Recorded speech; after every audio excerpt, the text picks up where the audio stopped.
Welcome, everybody, to the Devolution Wrestling Podcast. I am your co host, Ethan, joined today by my other co host, I'll let them introduce themselves right now. It's Avery. Hi, it's Trenton. And it's the Rob. Yeah. Today, we are watching TNA Lockdown 2013. TNA, baby. Yeah, baby. TNA, TNA. TNA.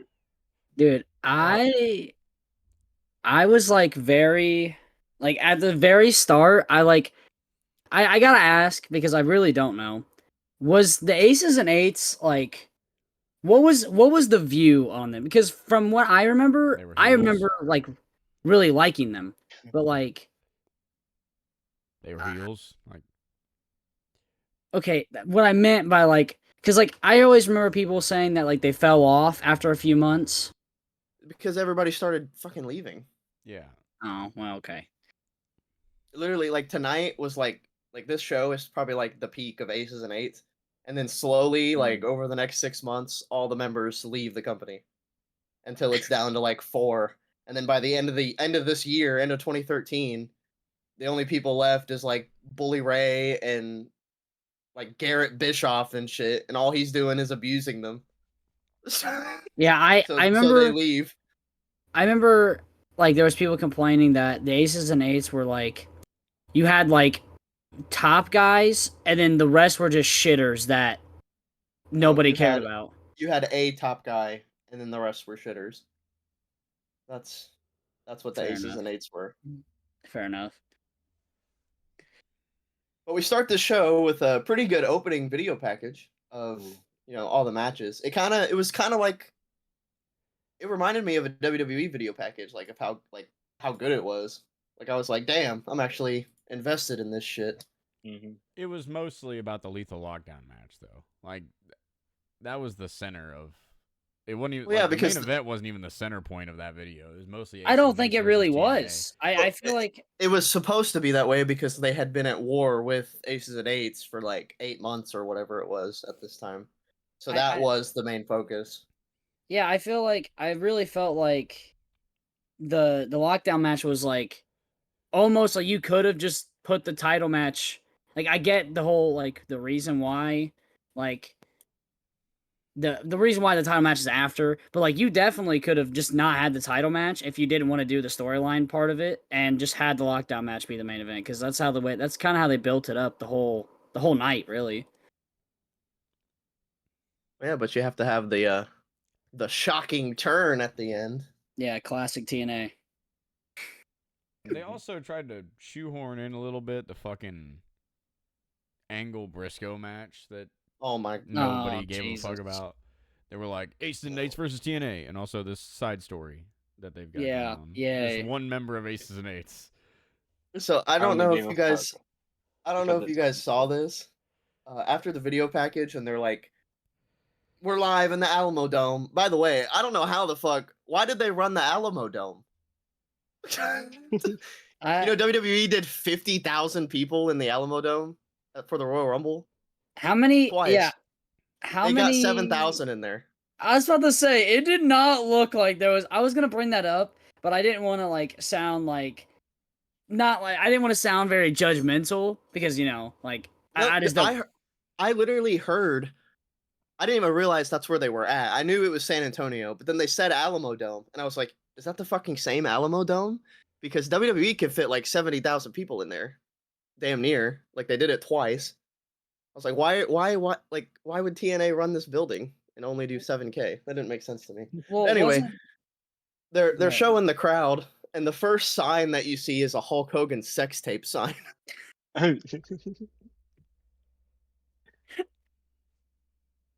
That shit had me crying. Wasn't a lot of TNA sales on like through like the pay-per-view sales from home? Or my trip is that WCW? Am I getting the two mixed up? Because I could have sworn one of them, Are you one of the talking two. about like people ordering the pay per view? Yes, like there was a lot more people that were ordering it from home, and that's how they were still keeping afloat than people actually showing up to the shows. Oh yeah, they were getting I mean, even this attendance, right? 7,000 people. That's their record. Yeah, but I wonder how much they actually sold. I'm sure they sold the shit out of this pay-per-view. I mean, for what it is, I feel like they definitely, because I mean they hyped it up with all these fucking videos. I'm sure, like building up to this, I'm sure they sold a shit ton.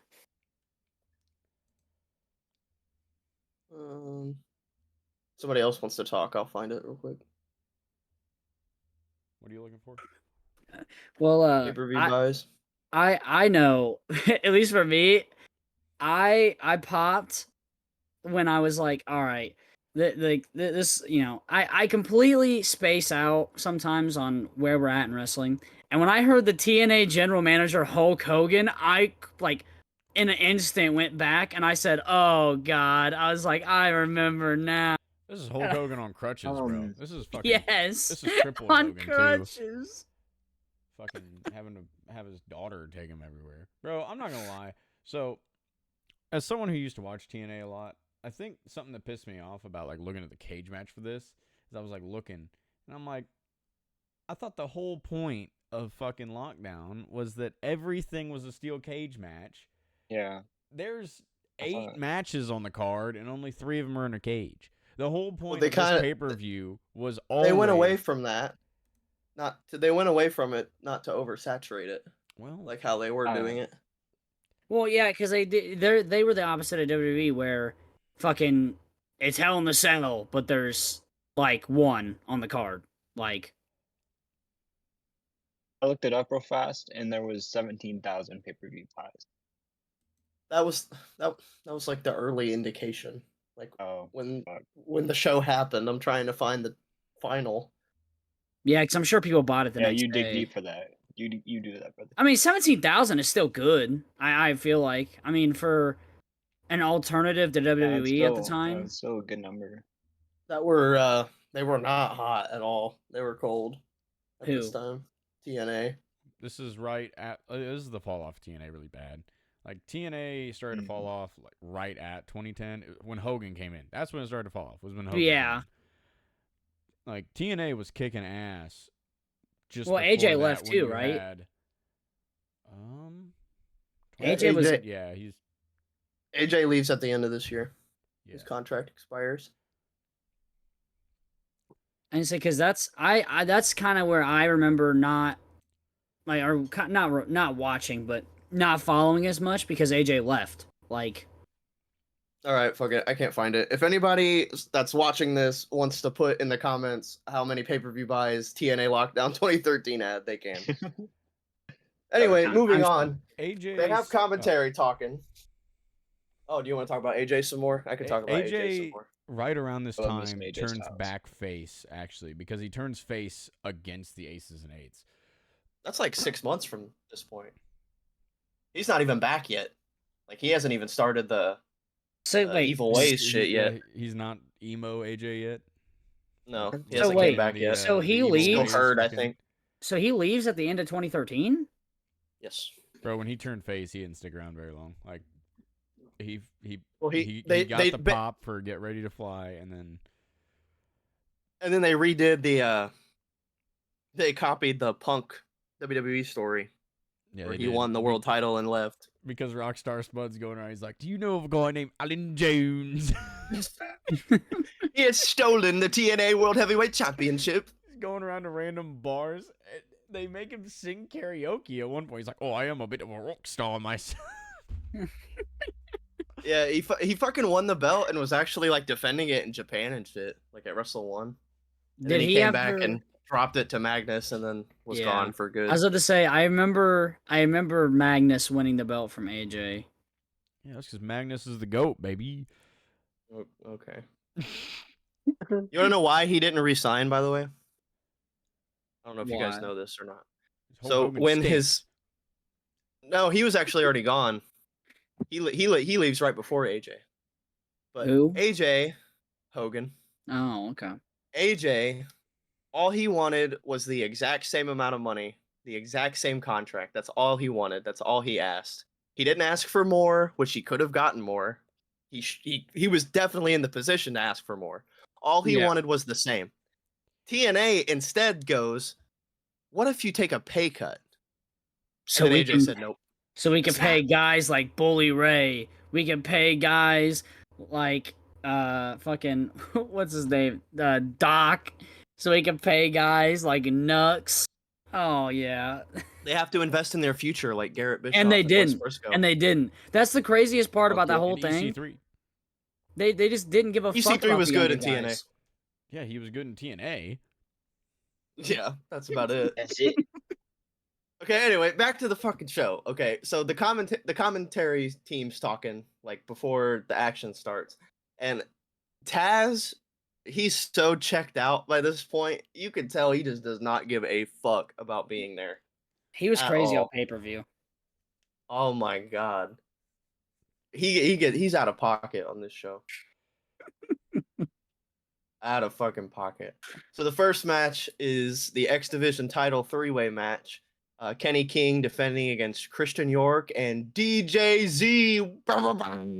Fucking dude, I want to say it right now. Zima Ion is one of the worst wrestler names I've ever heard of, bro. Why in the who came up with this name? I need to know because that I hate this name. I hate it. I didn't remember who this was, and I was like, bro, It's Joaquin Wild, I bro. know who it is. I know, but I'm saying when I was watching this, I was like, who the hell is Zima Ion? And then this Okay. motherfucker comes You're gonna out. sit there and tell me Zima Ion's a bad name, but you were rocking A-Kid before he was Axiom, bro. That name sucked. I don't know. I don't know. Oh, I know. I know. I This kind of is not fuck that with bad of a A-Kid. name. I kind of fuck with A-Kid more than Zima Ion. Who was the best part of this match, Avery? Kenny King. Okay, that's just not true. You think That's just Zima not was the true. best was the best part of Yes. this?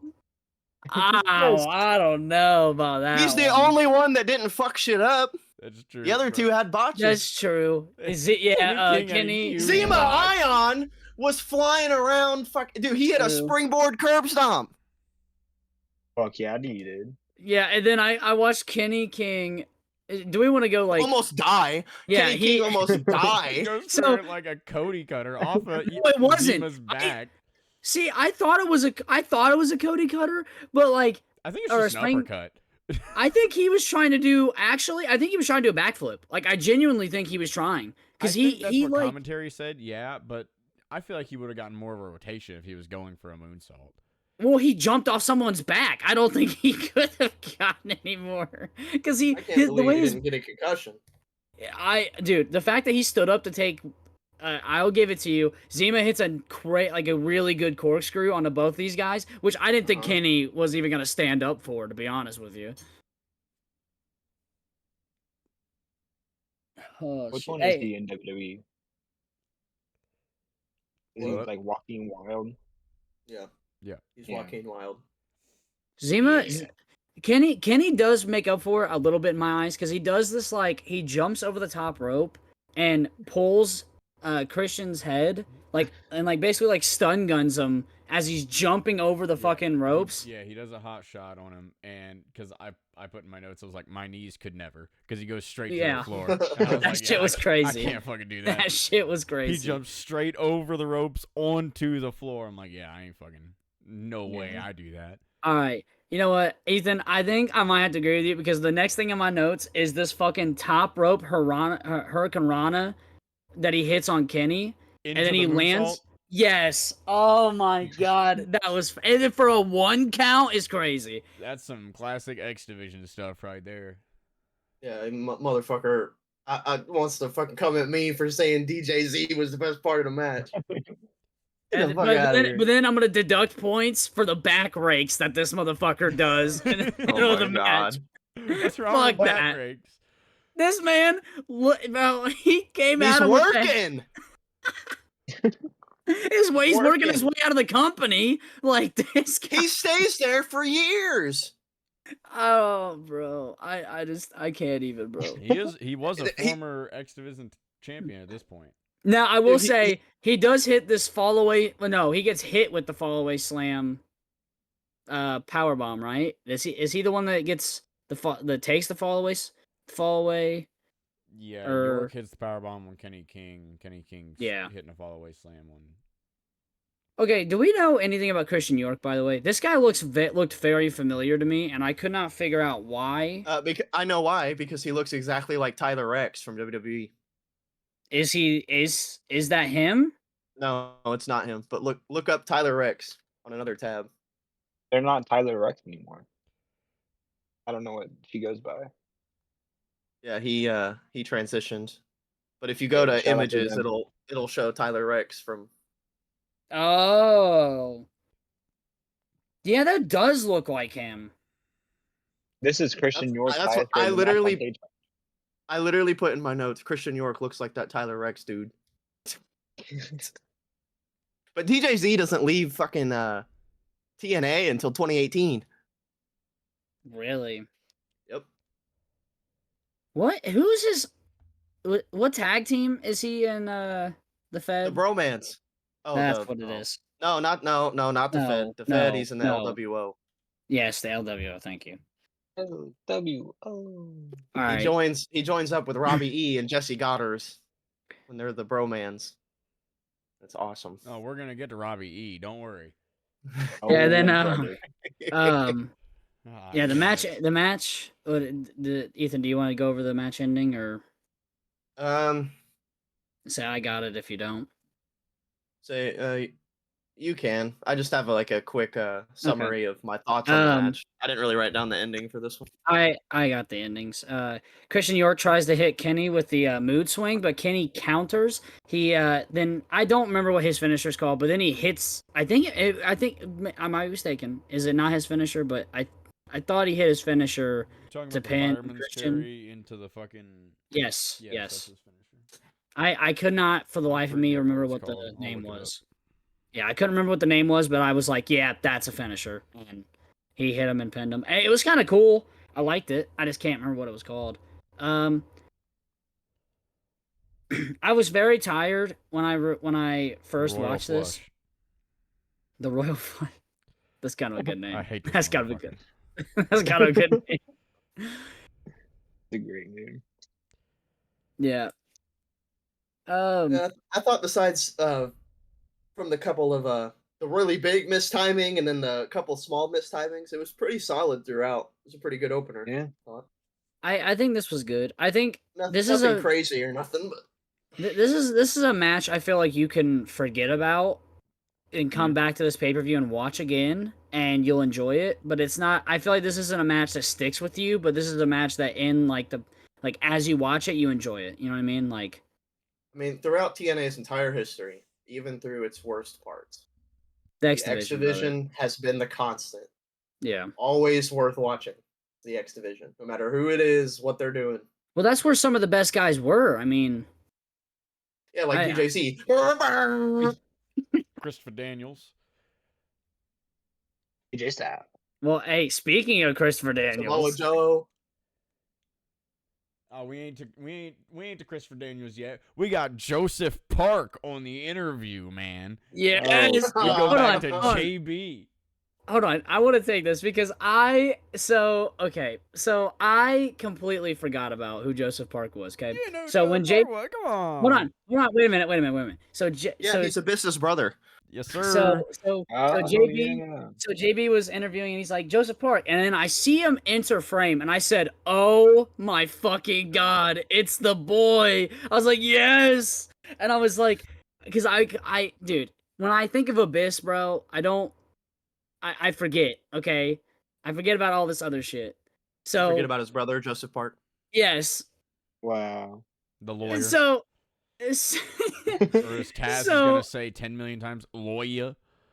So I was like, yes, Joseph Park. And I felt so bad because he was like, yeah, the boys have been pretty nasty to me this weekend. They've been ripping me pretty good. You know, they sent me to the location. They didn't send me to the Alamo. They didn't send me here. They sent me to the actual Alamo. The churros are good though. I was like, no. And then, oh yeah, you want to talk about Christopher Daniels and Kazarian stole his interview. Hey, they sent him to catering to get some good luck from Dixie Carter. Fucked up. Okay. That's fucked They up. said, hey, Dixie Carter's waiting for you at catering. And this fat ass was like, oh, okay. And he goes straight to catering. All right. He goes, I Because know where that Christopher is. Daniels is more important. Oh yeah, calling the fans that's big ass facts. Bad bags, influence, baby. ass bag Bad fans. influence. One of the best acts in TNA ever. I agree. They talk about the TNA tag title match, and Kaz says they're gonna be world tag team champions of the world. I think Fuck Kazarian yeah. was like fine. His promo was cool, but as soon as Daniels takes over this promo, bro, Fuck it yeah. it turns so fucking like it is. Like they. Well, go ahead. I didn't even put down what he said. All I wrote in my notes was Christopher Daniels is fucking awesome in all caps. Literally had Because the same. this dude made this 3-way fucking pay-per-view mid-card tag title match feel like the most important shit ever. And that's Fuck how yeah. that's how you do pro wrestling. Fucking That's how love you Christopher sell. Daniels. Oh. All right, Rob, this one's for you. Next match, Joseph Park versus Joey Ryan. And before anybody starts, I'm going to put this is all I wrote in my notes for this match. Yeah, I have a lot of notes on this match. I didn't have any, so you guys can talk about it. Just let me say this one sentence. Fuck Joey Ryan. I skipped this. You don't Yeah. like Joey Ryan? No, hold what on, do you hold on. mean? Let TJ go. Let You're TJ go. fine. I have fuck Joey Ryan. And That's it. Joseph Park is awesome because Joseph Park is awesome. But I did look up before I did want to shit on Joey Ryan because fuck Joey Ryan.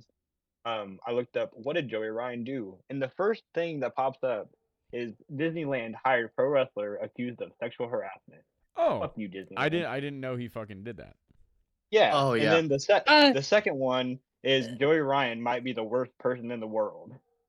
Yeah, fair enough. Fair enough. He had a back. I don't know if you remember when the whole Me Too movement in wrestling was happening, like 7 or 8 years ago. Joey Ryan was a big one. Like he did, a lot of people came forward with a lot of fucked up shit that he did. You know, I'm gonna be honest with you. Accused by several women of sexual misconduct, and he was subsequently released from Impact Wrestling. Oh, I know. Yeah. I'm gonna be honest with you. This character, yeah, I kind of believe it because this character that's exactly what this dude's character was. is Bro, yuck. His cock. His character This is dude yuck. comes out. You Okay, see, his character was funny at the time, but now it's based like, on- oh no. since that character is literally him, it's just Literally. I can't watch Bro. it. That's why I skipped it. Like, I I can't don't blame watch you him. for skipping Joey it. Ryan I don't comes blame you out, for and the doing it. first thing that pops in my head is like, this dude is a more disgusting version of Val Venus. Yes, He bro. How did we tries to write the give his same sucker thing? to Christy Hemming, who's like, no. No, like fuck you.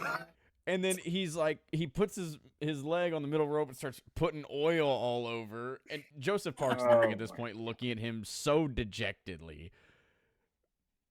And then Joey Ryan grabs a mic, starts fat shaming the people of Texas, calls Joseph Park a mark, and then says that he has the size where it counts.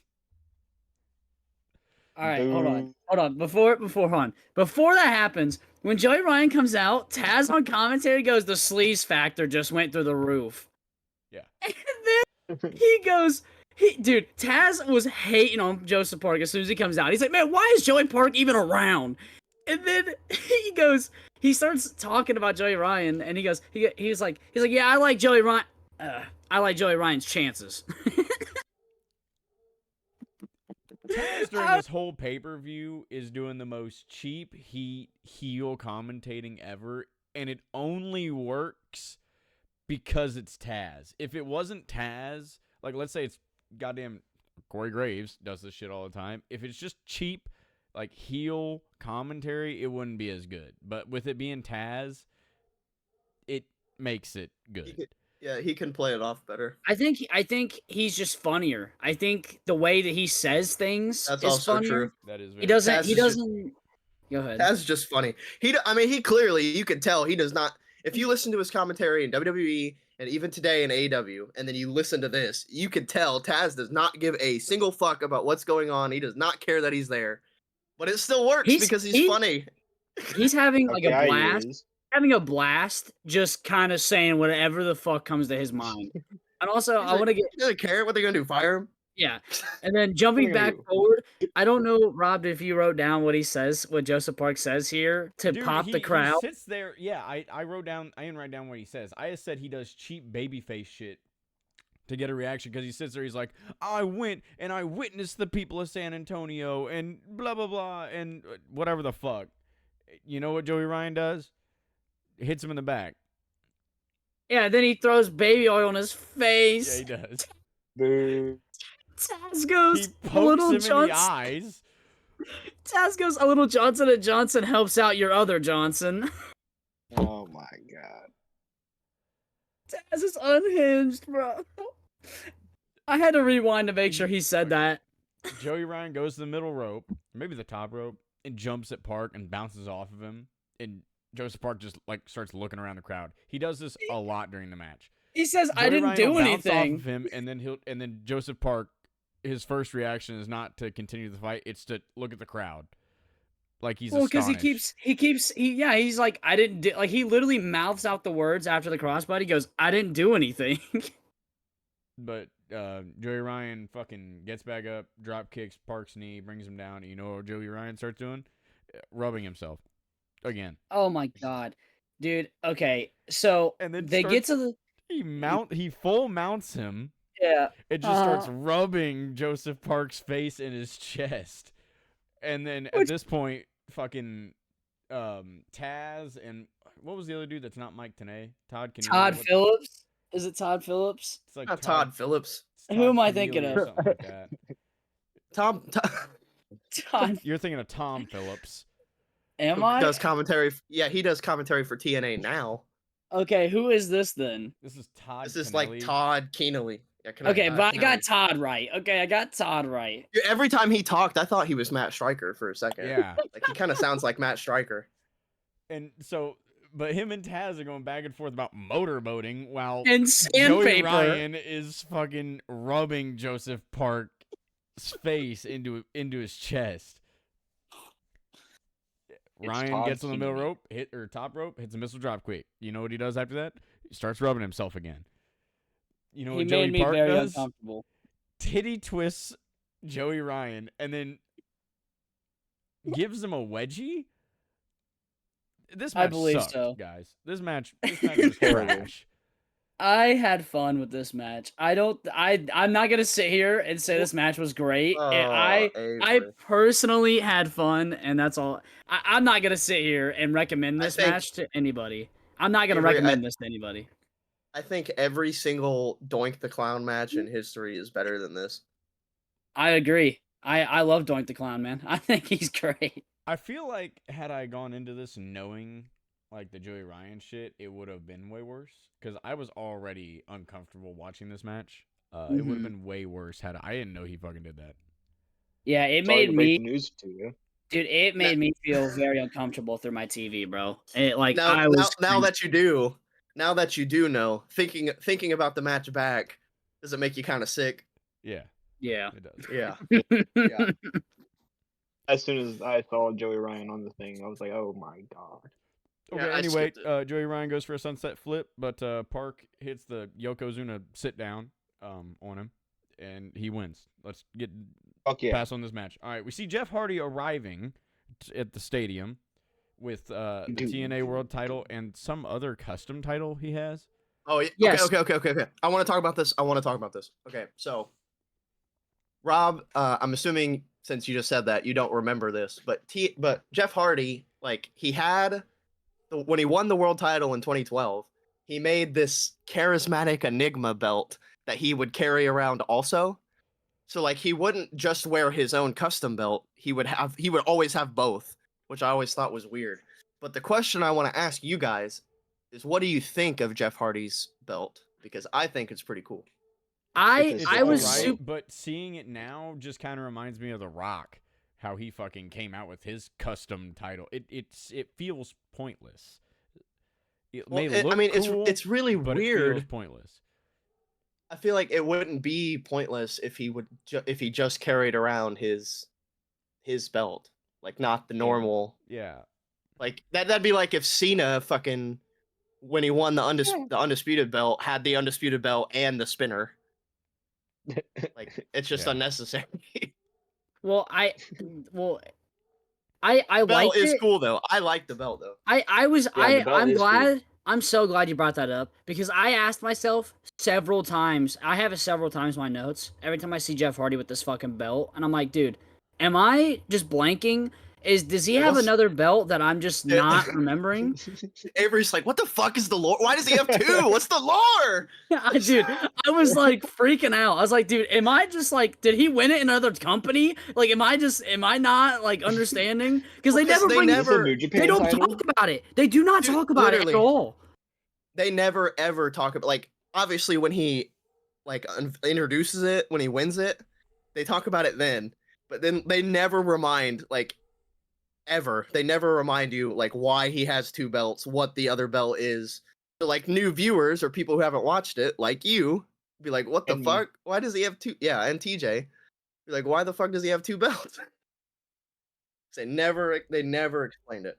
Well, like I said, I watched TNA, but like I wasn't in the deep like you guys were. So like from an outsider, like I was like, I remember Jeff Hardy being champion, but I don't remember him having two belts. So I was like, what in the fuck is going on? I was like, am I like, in my head, I was almost like, okay, there's no way that TNA somehow introduced a world title and then like another title, and I was like, and there's no way that they somehow unified them, and now Jeff Hardy's the unified champion. I was like, there's just no way that happened. I was like, there's no way that happened.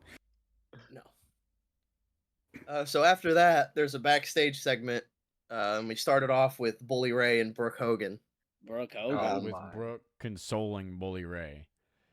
So in storyline right now, for the people who don't know, is that Bully Ray and Brooke Hogan are married, and Hulk Hogan and Bully Ray are having like this father-son relationship. Bully literally when Hogan walks in, he goes, calls him Dad. "Hey, Dad." He goes, "Hey, Dad." I wrote that down. That took me out. Dude, I started crying. And then Hogan. Well, because the best part is Brooke is still actively talking when he does that. She's talking. Yeah. Oh, hey, Dad. Dude, because like, you know, when all the shit's unveiled later, like the whole thing was Bully was using Brooke to get to Hulk, right? So like you could see like the little foreshadowing of it, because like she's like talking to him and trying to like console him and get him ready for his main event, and then Hogan walks in and he's just like, "Oh, hey, Dad." Hey, Dad. Does anybody really want to talk about what Hulk Hogan says?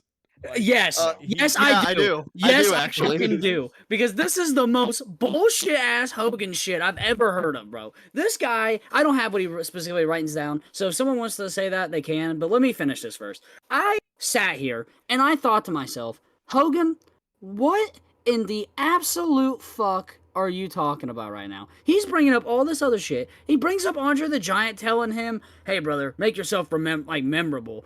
And I'm like, what? What? And then he's being like, I don't know what the word is, but he's like, I wish that was me out there, brother. I want you. I'm gonna live through you. It's like vicariously through Bully Ray. The two things I have from this is, towards the beginning of it, Hogan says, and I quote, "We've been a good little company, brother, but we can go on to greatness after tonight." Go fuck yourself. Go fuck yourself. You ruined this little company. It's you. And then he starts fucking telling him that Andre the Giant shit about making yourself memorable. This guy, he's saying this to a 20-year veteran who is remembered by everybody from what he did in ECW and WWF. He's not, like, it'd be different if it was, like, a young guy, but he's not. Like you said, he's a vet at this point. This isn't AJ Styles in 2002. This isn't Samoa Joe in 2004. This is Bully Ray in 2013. This is Bubba Ray Dudley. I think the best part of all this he's won belts in the company that Hogan came from. This is the the best part about all this is not what Hogan says. It's what Bully says at the very end. Hogan goes on and on and on for like 10 minutes, and Bully just goes, "Oh, that's a great story, man," which tells me he did not listen at all. He did not listen to a single thing Hogan said that entire time. Because he just goes, "That's a great story, man." Dude, his ass zoned out. Probably like in character, and in real life. He said, "I don't give a fuck what this doofus has to say." DJ, do you have anything to say? Yeah. You heard Andre the Giant and got zoned out. Dude, I wanna. Hold on, and then I would have preferenced this as I'm still like bewildered by what Hogan just said. Taz, it goes back to commentary. Taz is shitting on Hogan too. He's like, what? He's like, what That's the fuck? Hulk Hogan. Yeah, bro. But like, he was Rightfully like, so. yeah. he's like, man, Hogan's self-righteous. He's trying to live vicariously through Bully Ray. He's just I can't remember the word he used, but I was like, yeah, bro, me and Taz agree on this bullshit, bro. Taz was spitting. He was spitting. Taz is always real. that was shoot, brother. He was shitting on Hogan for real. That was real, brother. All right. We got the third match of the night, the TNA Women's Knockout title. Oh fuck yeah, dude! Oh, Actually, really, yeah. I really like this. Velvet Sky versus Gail Kim. This was a decent. I really match. like this. Yeah. Okay, so first in my notes, I know. Okay, I'm gonna get flamed for this because of what the last podcast. The first thing I have in my notes. Guy? Oh No. Listen. Not Velvet Sky. My first sentence is Taryn Terrell. I was wolf, brother. I was like, oh my Taryn God. fucking Terrell, dude. Fuck yes. Oh my bro. God. You want to know what makes Taryn Terrell different than anybody else? Her titties. She's fucking hot as shit. And she's badass. Yes. She's badass. Dude. Yes, bro. Dude, Thank she's you. awesome. She's like a stereotypical, hot blonde model type chick, Barbie looking, but she can kick fucking ass. And that's what makes Taryn Terrell just. Yeah, and then don't forget, Velvet Sky's ass cam. Yes, sir. Let the pigeons loose! Did anybody read what was on her skirt? So like her top says keep. Yes. No, I wasn't and paying attention. I didn't know what the fuck. We weren't getting. Yeah, these I couldn't. I tried, but I couldn't. No, it's. I couldn't. No, what you guys don't didn't. know, No, don't ask me the color of anything. Like for real, you guys really didn't. I wasn't pausing the fucking pay-per-view to read what was on Velvet Sky's no, ass. Ethan. It was just her. It's the let the pigeons loose. Oh, it said that? Yeah. Oh, I couldn't read it.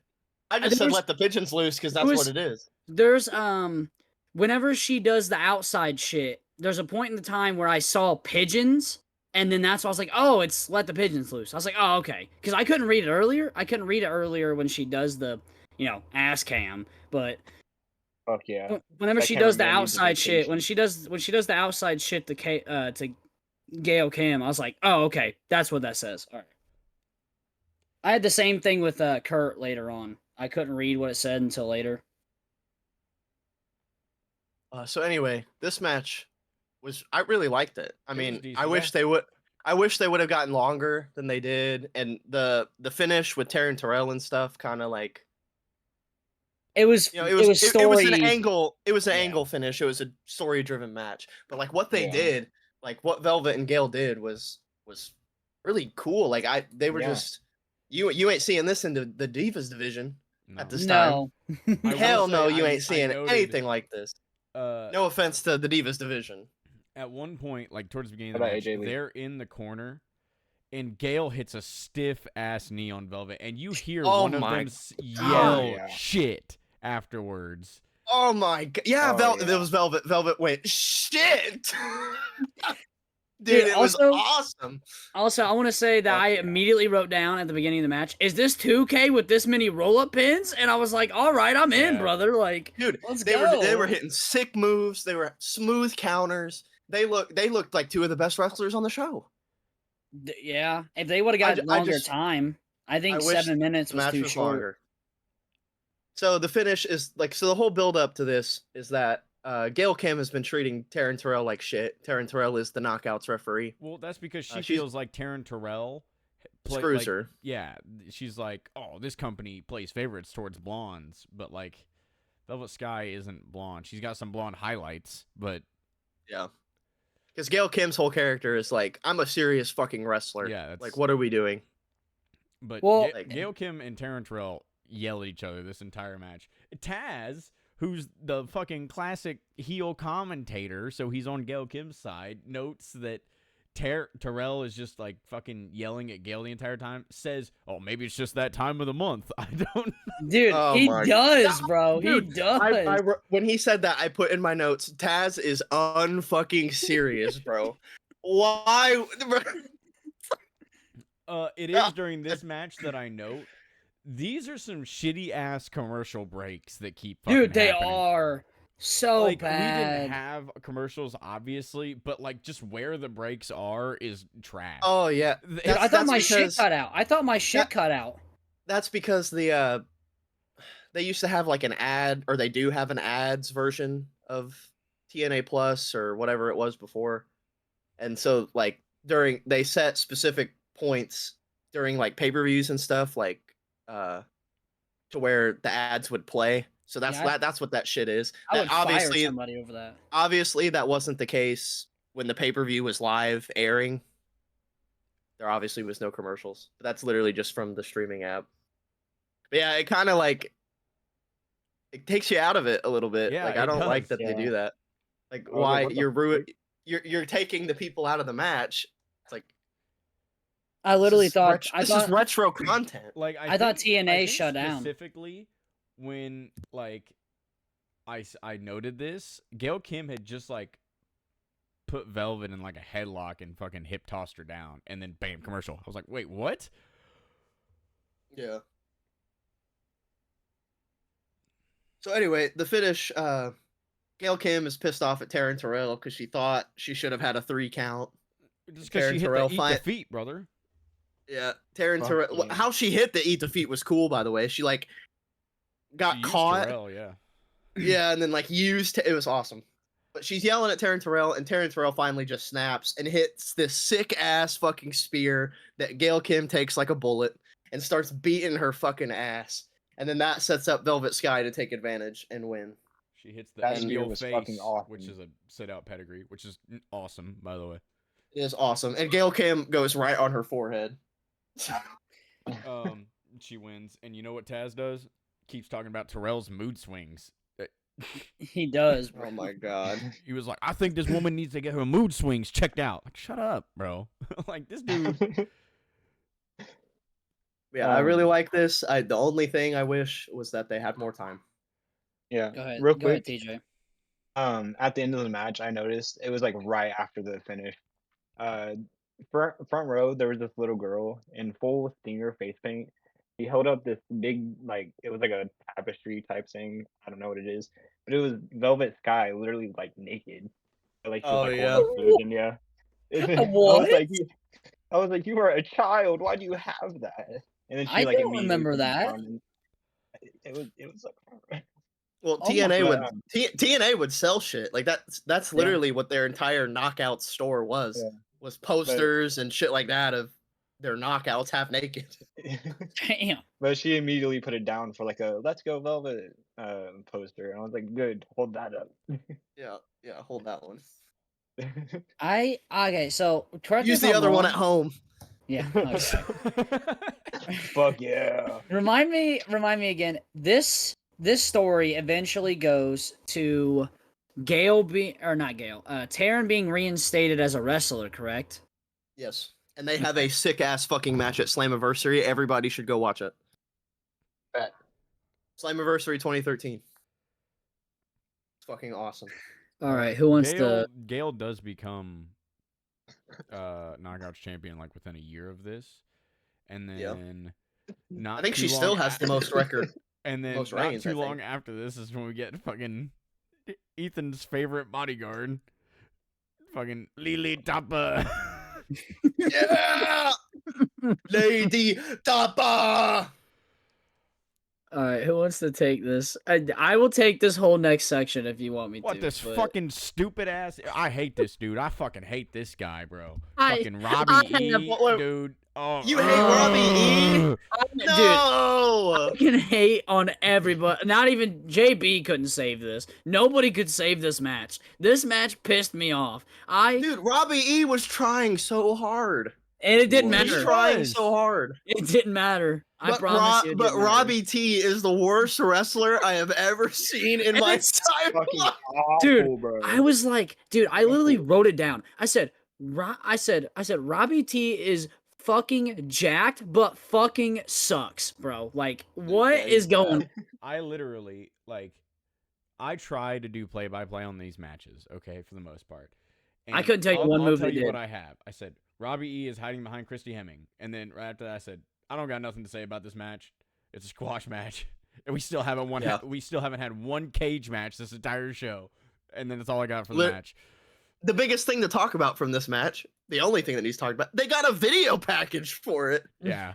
From this 5-minute squash, they had a video package.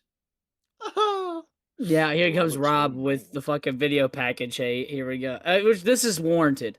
This was dumb. This was terrible. It's because they gave them a video. Like, okay, look, They shouldn't have. TNA. They shouldn't have. I wasn't gonna hate on video packages, right? Because that first one they did, the intro, that was gas. That was good. I'll give it that. Yes. But then we haven't had another video package until this. You're telling me you couldn't Until have gave this. me a video package for Gail Kim versus Velvet Sky? They Or deserved fucking- it more. Or Zima The fuck Ion yeah, they versus did. Christian York versus Kenny King? Oh, No, brother. we're gonna hold get on. one for the fucking for Robbie E and Robbie T. Fucking Big Rob and Bigger Rob. Fucking. Oh God my damn it. God. We're gonna be best friends forever. Dude, literally, this is a 5-minute nothing shitter match. Robbie E tries so hard to get something going, get the crowd into it, be funny, be a chicken shit. He tries didn't. so hard. It didn't But help. Rob Terry is more like Rob Terrible, okay? He's fucking horrible. Got him. He cannot do anything. All right, I have a serious question. Okay, Rob probably can't answer this because he doesn't he doesn't know much of this guy. Is this guy worse than Hikuleo? Yes. I genuinely Why would you ask sat Rob there- that? No, I said I was asking him. I said except Rob wouldn't know. I said, Oh. but like Hikuleo Yes. is bad. I think this guy makes Hikuleo. Yes. This guy makes Hikuleo- Hikuleo look like he could wrestle fucking Kenny Omega into a 5-star match. Like Jesus Okay, well, Christ, he this guy probably sucked. could. He probably could do that, but that's because Kenny's so good. This dude, do we know what happens to this guy? Can anyone tell me what happens to this guy? Actually, I can. Rob I can because I looked it up after.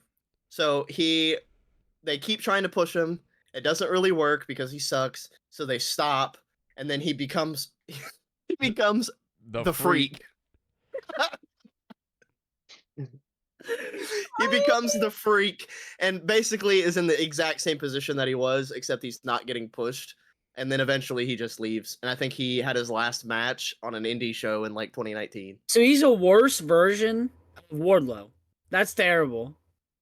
That's awful. Yeah, pretty much. He's like the stereotypical 80s WWF bodybuilder guy that looks good but can't work.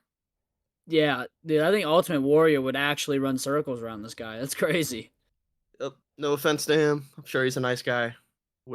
I hope he's lived a great life and I hope he made got his bag, a lot man. of money. I hope he got his bag.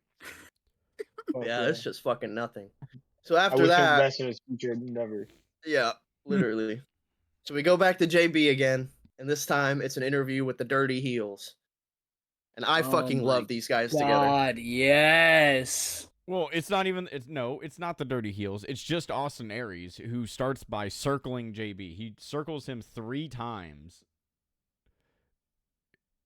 And JB's like, well, I'm here with Austin Aries. And then The greatest man who's ever lived. And then he immediately is like, well, have you heard from Bobby Roode at all? Which I completely forgot around this time. Like, Bobby Roode hadn't been on television. Yeah, I think he completely forgot was. that. It was only like a couple weeks, but I don't remember what it was. I was gonna. Well, I he literally comes wrote, back tonight. I wrote that down. I was like, because I have obviously I got no idea, so I wrote it down to ask if you guys knew why he wasn't there. But Well, I 'Cause they remember he they made it wasn't seem like he wasn't 2012. there. 2012 was his breakout year, like when he became the It Factor, longest reigning TNA heavyweight champion. That was when he was off the chain. Oh, Yep. yeah. Oh, he's still off the chain, but anyway. So That was when he became off the chain. yes, Austin Aries beat him for the world title, ended his record reign when he did Option C for the first time, That and then feud Bobby kicked Roode ass, kind by of the way. like it did. The matches were fucking phenomenal too. So then he kind of like was in like a lull period because he tried to win the title back from Jeff Hardy a couple times, but it didn't work. And then eventually him and Austin Aries like formed this alliance, even though they hate each other, they formed this alliance and ended up winning the world tag titles. And I don't know why he missed the time that he did. It might have been like a minor injury or he just had time off or something. I don't know.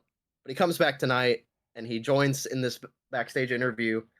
And I love them together. Like I love them feuding, but I love them together too. Bobby Roode is I that just fucking love guy, Austin man. Aries sitting there. He's like, I don't need Bobby Roode, and then like looks over and smiles. He's like, but we won't have to But I worry about got that him. anyway. Yeah, and Bobby's like, "You missed me?" Yeah, he's like, you missed me, and then they just go. Like that's the end of the interview. Yeah. So we get to this tag match, and this is the best match on the show Yes. for me, clearly, Yeah. far and away. Best I match don't on think- the show. 100%. What is okay? So are we saying just because? Are we saying this match and then the women's match is like second? We think, yeah. No, the Or- second for me is the Lethal Lockdown later. Okay. I had a lot of fun with that one. See, I agree. I think it was I think the women's match is at least third. I don't think anything. I don't think the main event or anything beats the women's match No. in my opinion.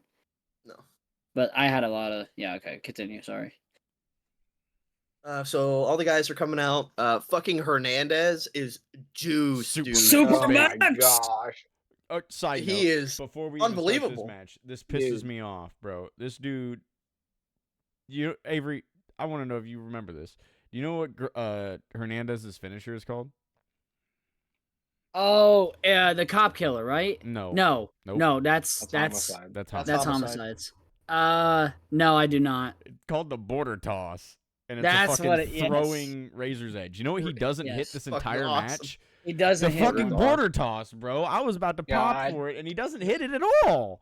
No, I know exactly what he does instead of it, Rob. I think I remember where He does a could've- lot, bro. He He does does. a He lot does of a cool lot. shit in this match. No, but there was a point Yeah. in time where I bet me and Rob were both like, "Oh shit, I he's thought gonna he hit it." I thought he was about to hit double border toss and just did double backbreaker. I was like, God, Yeah. this fucking guy. I'm glad that Right. we both thought of the same thing. Okay, so I need to ask you guys this question first, TJ. I'm sorry. Hold on. Did you guys notice? Because I didn't feel like rewinding it to check, but when the match started, did the bell ring?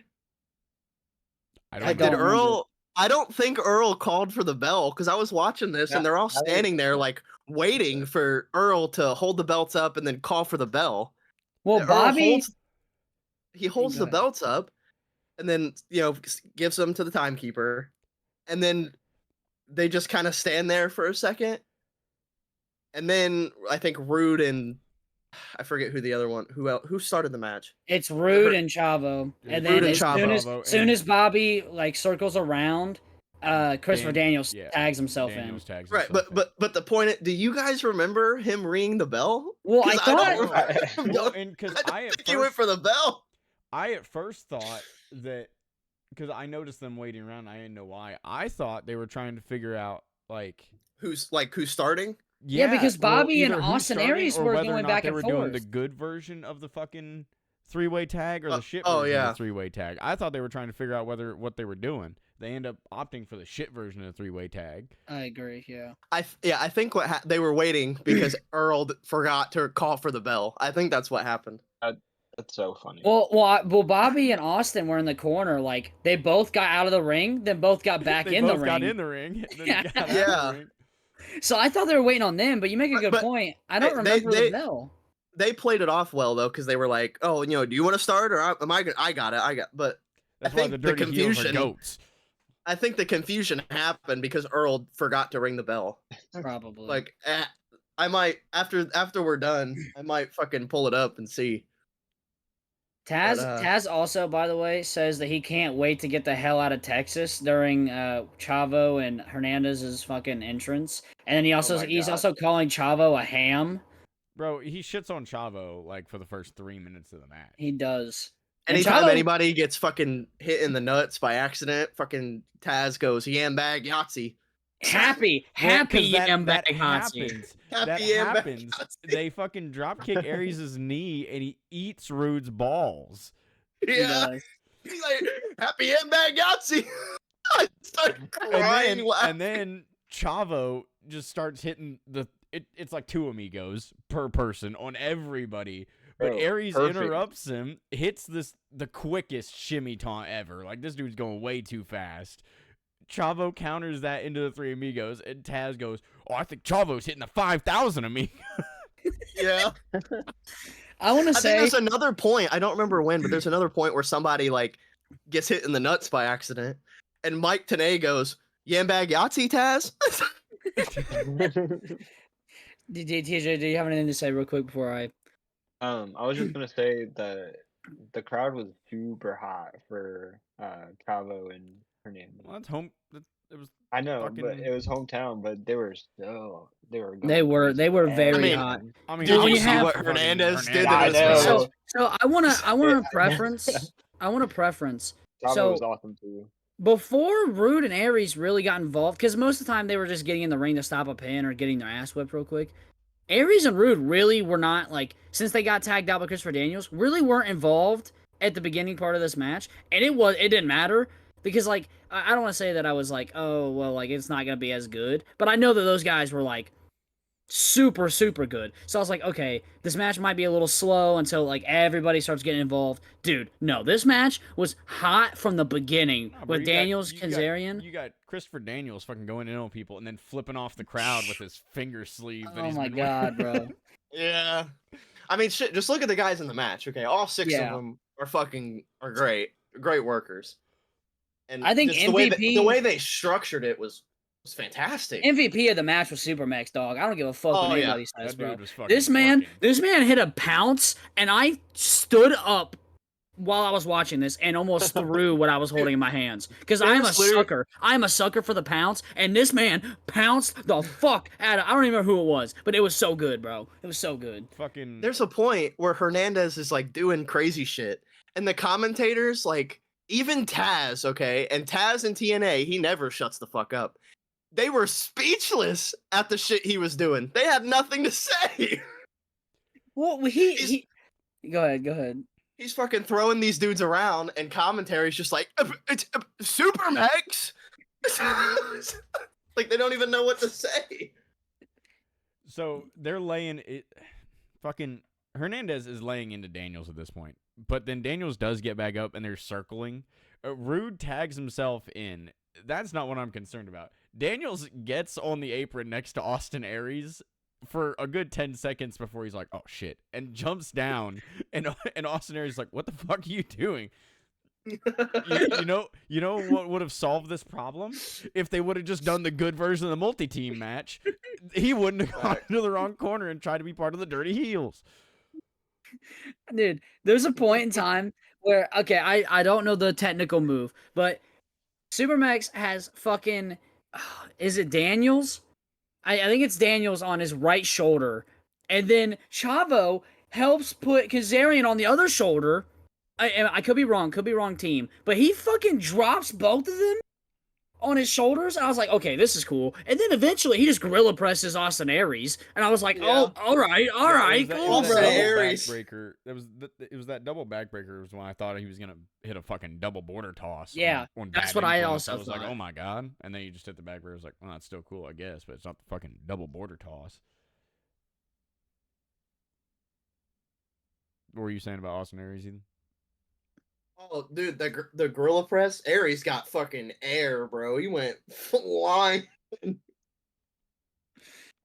Yeah, dude. I mean, dude, first of all, Supermax is one of the coolest fucking nicknames that you could have, but you have to live up to that nickname. Dude, nobody could ever steal this nickname, bro. Dude, I he don't gets care. even more like he like goes on a cut like a couple years after this and gets like shredded. He's jacked here, but you could tell he's just kind of like Oh yeah. big. Just look up a picture of him in Lucha Underground. Like he cuts, bro, and he looks like Rob T looks later in But his he can career, work. but he can actually work. Yeah, So I want to enter yeah. a segment real quick called "Shitting on Earl Hebner." Okay, I put Because Earl this Hebner guy- sucks. dude. So he forgets to ring the bell at the start, which we talked about. Then he misses a fucking cover for no reason at He all. does! Like he's literally in position like as the sequence is happening, the moves are getting hit, and then as soon as Supermax goes for this cover, he just goes and fucks off in the corner. And I'm like, Earl, what are you doing? And then Rob talked about it. Daniel's tagging in not his corner. That's not legal. That's not legal, Earl. He didn't tag in. Rude tagged himself in. Like he hit Daniel's back. And fucking. Okay, but yeah, then we're Daniels talking about a gets on different the- time. Oh. So there's a part later because Aries and Rude are in the far left corner on hard cam. Chavo and Hernandez are in the corner, bottom right. like, yeah, and then he tags in the neutral corner, the corner that nobody's in, and Earl just lets him do it, and I'm like, Earl, that's not his corner. So I literally put in my notes, TNA Hebner is the worst. Because Jesus Christ, dude, he literally got booed. When he later did. in the In show, the main event, they were like officiated by senior referee Earl Hebner, Earl Hebner. and the whole crowd's like boo. Dude, they do. They boo the He fuck was out the of him. heel of the match because they kind of booed Bully, but not really. I literally went I to think work Earl- the next dude, day after Earl watching got- the pay-per-view and told my coworker, I was like, bro, Earl Hebner fucking sucks. And he's like, well, he's one of the oldest referees of all time. I was like, yeah, he's one of the worst referees of all time as well. Dude, Earl got more heat in the main event than Bully did when he turned heel.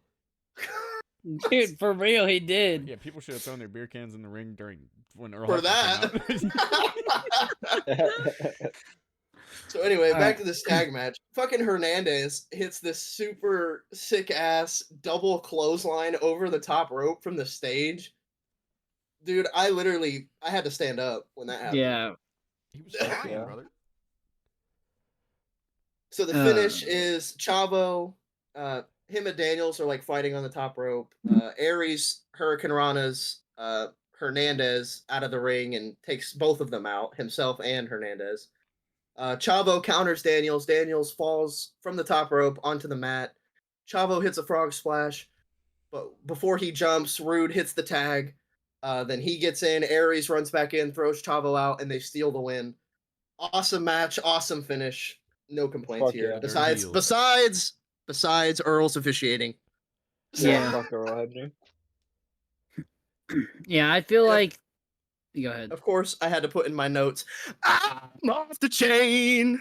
Time to go against the grain. Did they actually play that? Because when they came out to Aries' theme, and I'm like, They played. I was like, what the fuck? They played the instrumental when Bobby Roode won. Oh, okay. He got the I pin. definitely think that like this match just fucking insane to me, brother. That like Yeah, it like was these great. guys, like I don't want to say that these guys were like just filler, but like for in the terms of like what the overall show is supposed to be about, these guys took over the show in my opinion. I mean like what follows this match, it had no chance to begin with, and it didn't help itself. That's all I'm gonna say. Yeah. All right. So after this the match, I'll let Rob do it. we cut backstage to JB, who has questions for Taryn Terrell. But you know who doesn't have questions for Taryn Terrell?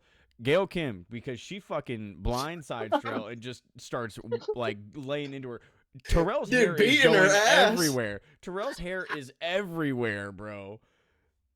And then finally, Gail- like JB's like, oh dear. it gets out of the way, and then they cut away from that to finally them constructing the cage. The cage Oh match my pay-per-view, God. they're finally Can I- constructing the cage. Can I Real quick. Shout out JB. I love JB. Just real quick. Shout out JB. Okay. I want to rant about this really quickly. So I'm sitting here watching this. I'm like, all right, they're putting the cage together. And then it cuts away. I was like, okay, whatever, cool. They're going to cut to something else. They come back. They're still putting the cage up. Yep. And I'm like, what is going on? I ain't gonna lie. I skipped ahead a little bit. I was like, okay, you know, I'm assuming there's a promo package or like a backstage interview real quick. Dude, I feel like for like 10 minutes, it was just watching the cage get built. They had to show Like, you how serious the cage was, brother. like Jesus It's Christ. not like we cut to a lot when we're done with that anyway, bro. We cut to fucking D-Lo hyping up the fucking aces and eights. Oh. And he's talking about... First, he talks about Wes Briscoe needing to beat up Kurt Angle.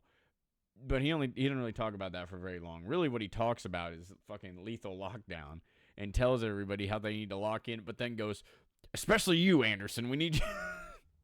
Yeah, Oh. for no. Yeah, he really yeah. does, bro. Is like, what? Hold on. And then he shits on him again later when they're like, all right, you know, everyone's in the match. You gotta be in there too, Anderson. It's like, what the fuck did he do? Like, was Anderson like, did he like try calling off sick today? Like, what the fuck did he do that like D-Lo's Actually, dragging him? I can actually explain this. Surprisingly. Can you? Because Yeah, like I can. I thought Anderson was the one that won them the advantage. Or no, that was. Then why is he shitting on Anderson? Listen, let me explain. Okay, so when Story aces and time with eights, Keith Reynolds. I feel like there's a segment of me explaining one of the stories every show we've done so far. Well, I mean, it just, you know, we got to. But I anyway, mean, you so are the most knowledgeable.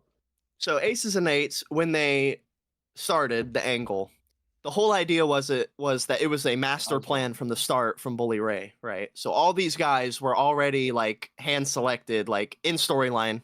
Obviously, in real life, I'm sure that wasn't the case because there was a lot of randos for a while. But in storyline, all these guys were a part of aces and eights from the start. Bully like brought them in from the start. Mr. Anderson was not one of those guys.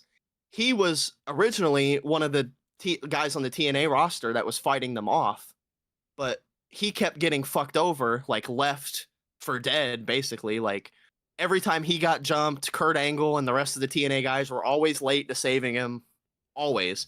So eventually, Mr. Anderson joined Aces and Eights because he was sick of being treated like shit from the TNA roster. So he was actually like a after the fact like inclusion. So the whole time he's actually with the group, they treat him differently than everybody else. Does that make more sense now? Yeah, I mean, because D'Lo brings it up, like, he talks about each person, why they're, like, important to the group, or, like... Yeah, he says they recruited Anderson, and he said yes. Yeah, well, but then he goes, and Anderson, you're smart. And I'm like, what? And Damn, like, that's it? for joining the Aces and Eights. And I'm like, bro, you just brought up how everybody else is, like, ruthless or a tactician and everything else, and you said, and you're smart for playing ball. What? This literally leads to. Do you know who's the guy that kills Aces and Eights? Who ends it? Ken Anderson. Yeah, I was gonna say. I was say, isn't Mr. Anderson the one that fucks them all at the end? Yep, him and Bully Ray have a match, and if the stipulation is that if Ken Anderson wins, Aces and Eights are dead, and he won. So he's the guy that killed. So they're literally. It actually makes sense. I mean, yeah. For TNA, like that's a big deal. That's crazy, actually. Now that you put it in perspective, that's kind of cool. TNA. Dude, okay. Imagine they did that. You guys doing that? I want to note something. When I went to the TNA Plus website to just watch this shit, I look at the top right here. I'm looking for a login button, by the way, and there is none just on the fucking TNA Plus page, by the way. And in the top right-hand corner, I see a little speaker that says TNA, and you press it, and it's a crowd doing that. TNA. It's just a sound clip of that. Funny. I didn't know that was there, but that's fucking Dude, awesome. go to the Self-hype. TNA Plus website. Self-hype. I'm doing it right now. Like, go to TNA I'm also Wrestling, doing it and right then now. go to the TNA Wrestling website.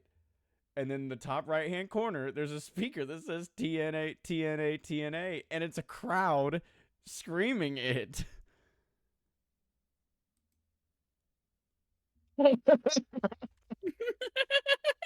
You can't make this shit up. Like, That's awesome. That's awesome. Whoever did that, that's fucking awesome. Oh god, I don't want to talk about this match because it just oh, gave hold me on, we still got depression. other stuff. We got other stuff. JB's interviewing Perk Angle. Oh my who God, talks bro. about how he's gonna destroy Wes Briscoe and how D'Lo is next. And Dude, Angle I like says this he's gonna promo. give Wes Briscoe a San Antonio ass whooping, and then says, "Oh, it's real. it's real. It's damn It's real." damn And I'm real. like, Copyright. because he can't. It copyright. Yeah, he can't say, "Oh, it's true. It's damn true." So, Okay. oh, it's real. It's damn real. Dude, I only got fired up. Dude, I liked this promo. It was just disappointing for where it goes, but I fucking you know love what we None get of right it. after. None of it is Kurt Angle's fault. No. You know what we get right after this promo? A vignette of the feud. Oh god. Yeah. They were trying to really make this as like a mentor teacher fucking blood feud match, and it just was not that at all. So yeah, then we cut to the fucking goddamn match. The best part about Wes Briscoe is that he has Aces and Eights theme. Yeah, the Yeah. entrance is cool. Like he looks lame as fuck. But then you know what else we get? We get Kurt's banger ass TNA theme. Yes. The lunatic fringe mix. Oh my god. And Dude, it starts and it does that camera pan, yeah. and then the crowd starts going crazy. I'm like, this is fucking TNA. This is my TNA. And then I feel Avery kind of brought it up earlier when we were talking about Velvet Sky. So Kurt comes out wearing a Save Wrestling 2020 shirt. This is 2013. And I had to look this up. I guess the Olympics committee made a motion to remove wrestling from the 2020 Olympics, which obviously got vetoed. And I just didn't know that. I didn't know that remember. either. I remember. Yeah, I was I wondering remember why that shirt was Like, there. I had to look it up why the fuck he was wearing a shirt. In 2013, that said Save Wrestling 2020. Yeah, I remember being, obviously, because I liked running and all that shit when I was younger, so I watched the Olympics. I remember them trying to get rid of it, and so like I when I saw the back of the shirt that said "I bleed wrestling," I was like, oh, that's cool. But then the front was like, it made more sense. But I was like, "I bleed wrestling" sounds fucking mega heat, brother. God damn, give me a shirt that says that. During the video package, Kurt Angle says, if you don't respect Kurt Angle, you don't respect the business. And that motherfucker's spitting. Taz says Angle is only in the top 200 to 300 wrestlers in the world. Bro. And then That's is it technically Tanae? true. Tanae goes, you mean like the top 2 or 3? And Taz goes, well, if he's if he's in the top 2 or 3 wrestlers of the world, somebody at this commentary table has a win over one of the top 2, has a win over him, and that's all I'm gonna say about that. I mean, who realistically is better than Kurt Angle in 2013? Not many. Like, what? Danielson, Punk, Tanahashi, Okada. He's top 10, I would think. In AJ, 2013. AJ, that's Joe. it. Is Cena? Are we counting not- Cena? Not in 2013, but it's not because of Joe's lack of ability or anything to do with him. It's just he was booked like shit and wasn't ever allowed to be Samoa Joe. You said in 2013. Yeah. I'm trying to think who. I mean, dude, I couldn't tell you that many people that were better than Kurt Angle in 2013. I can't tell you. Nailed it with I think I nailed it with those 5 guys. I don't This is like more know. than 5. Yeah, I mean, I because don't we just know. covered last episode of fucking WWE 2013 pay-per-view, which tells you what WWE was doing at the time. Yeah, Oh my Randy God. and So you've got Fucking Daniel Sorrento. fucking Orton and Cena doing their fucking title unification. Fucking And Orton and Cena love them to death. In 2013, they were not better than Kurt Angle. Well, it all leads to As a wrestler, maybe Cena, maybe Cena. yeah, because even Not Randy, Batista though. around that time was not. Batista was not doing. Batista wasn't even there. Batista What wasn't the fuck even are you born talking in about? 2013. Who am I Batista was filming Guardians 1. Who am I thinking of? Why am I think? What? Why am I? Who Batista. am I thinking of? Thinking of Brock? Ryback. No, in 20. Shut the fuck There- up. I know you ain't talking about Ryback. No, The no, no, Ryback. no, no, no. Because what I was saying was from that 2013 pay-per-view that leads to the WrestleMania for that year. Oh yeah, with Batista. Yeah, Batista. Yeah. He comes back after that. That's show. what I was saying. Like that's what I was saying was like even like, but Batista's not even around. But like even if he was, I don't think he was. Better than Kurt? No. No, that's what Oh, I was wait, trying. now. I was trying to get there. Okay, I was trying to get there. I'm slow. I mean, Yeah, I'd probably I got put someone- Cena on the list too. I got someone else that's better than Kurt. Magnus. Okay, all right. So the next match. All right, cancel the pod. Ladies and gentlemen, we will never record another episode of this podcast again. Thank you for listening. Goodbye. Why do you hate Magnus so much, Ethan? He's so Thank you. boring, dude. He's so boring. He is boring. I didn't like him then. I hated him then. His heel run with Dixie Carter it killed the company. Then even when he like tried to redeem himself in the NWA and shit, he's just boring. Like he's fundamentally fine. There's nothing, I can't say he's a bad wrestler. He He's just just wasn't so very boring to me. Yeah. And he's never clicked. I tried watching his match with Cody because I do really like Cody. So I was like, well, I'll probably like this match then. Nope. Fucking boring as shit. Cody couldn't save it. I thought he was just- fine. I thought he was fine in the lockdown match. Yeah, like I said, he's fine. He's fine in this match because that's a multi-man match. But if it was a one-on-one steel, like if the opening bit of Lethal Lockdown was Ken Anderson and Magnus, and that was just the match, it would have been terrible. Yeah, I don't know about that. All right, yeah, so probably. anyway, Maybe West maybe Briscoe not and Kurt terrible, Angle. but now speaking of terrible, Yeah, Wes Briscoe. Which, actually, okay, really, this wasn't even really terrible. It was just boring. This okay. actually So fit for I need to Magnus. ask. Me and TJ was questioning ourselves. What relation is Wes Briscoe again? He's the son of He's- Jerry Briscoe. Okay. Oh, Jerry. Nephew of Yes. Gerald Briscoe. Yes. So Okay, that we couldn't or- figure out I if thought he was nephew of Gerald. Jack Briscoe. Oh yeah, I Is couldn't it- figure out the tree.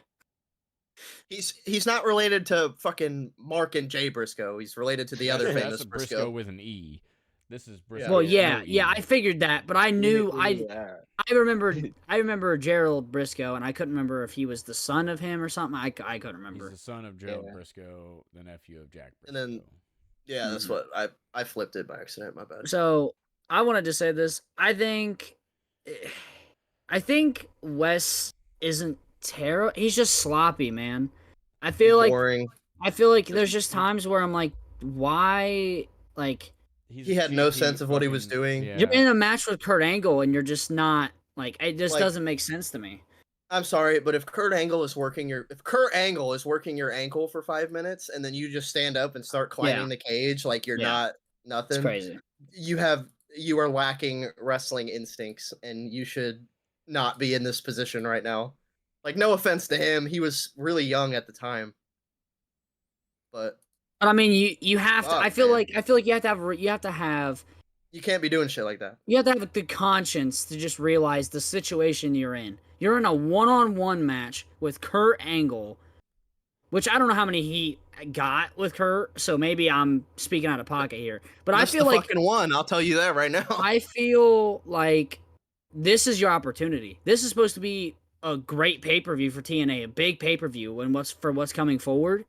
And you have a chance to put yourself on the map here by giving a good match with Kurt Angle, and you just you blow it. Literally, Like piggybacking off of that, there is very few people who are better to have as an opponent in that situation than Kurt.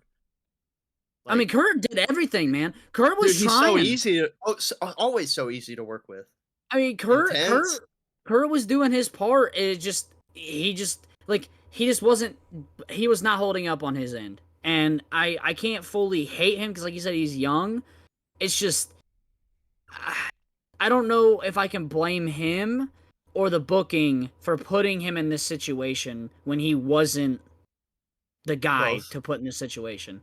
Both. It's really both. I mean, they're lucky that it was Kurt, because if it was anybody other than Oh, Kurt, it'd be then awful. This match would have this would be like, this would have been an abysmal match. I mean, hell, Perk Angle over here hits so many suplexes. He's in recovery. He's in fucking rehab at this Okay. point. So Kurt Angle, He hits 5 straight Germans on yes, Briscoe, bro. Like he and then did hits an not angle slam. unlatch at all.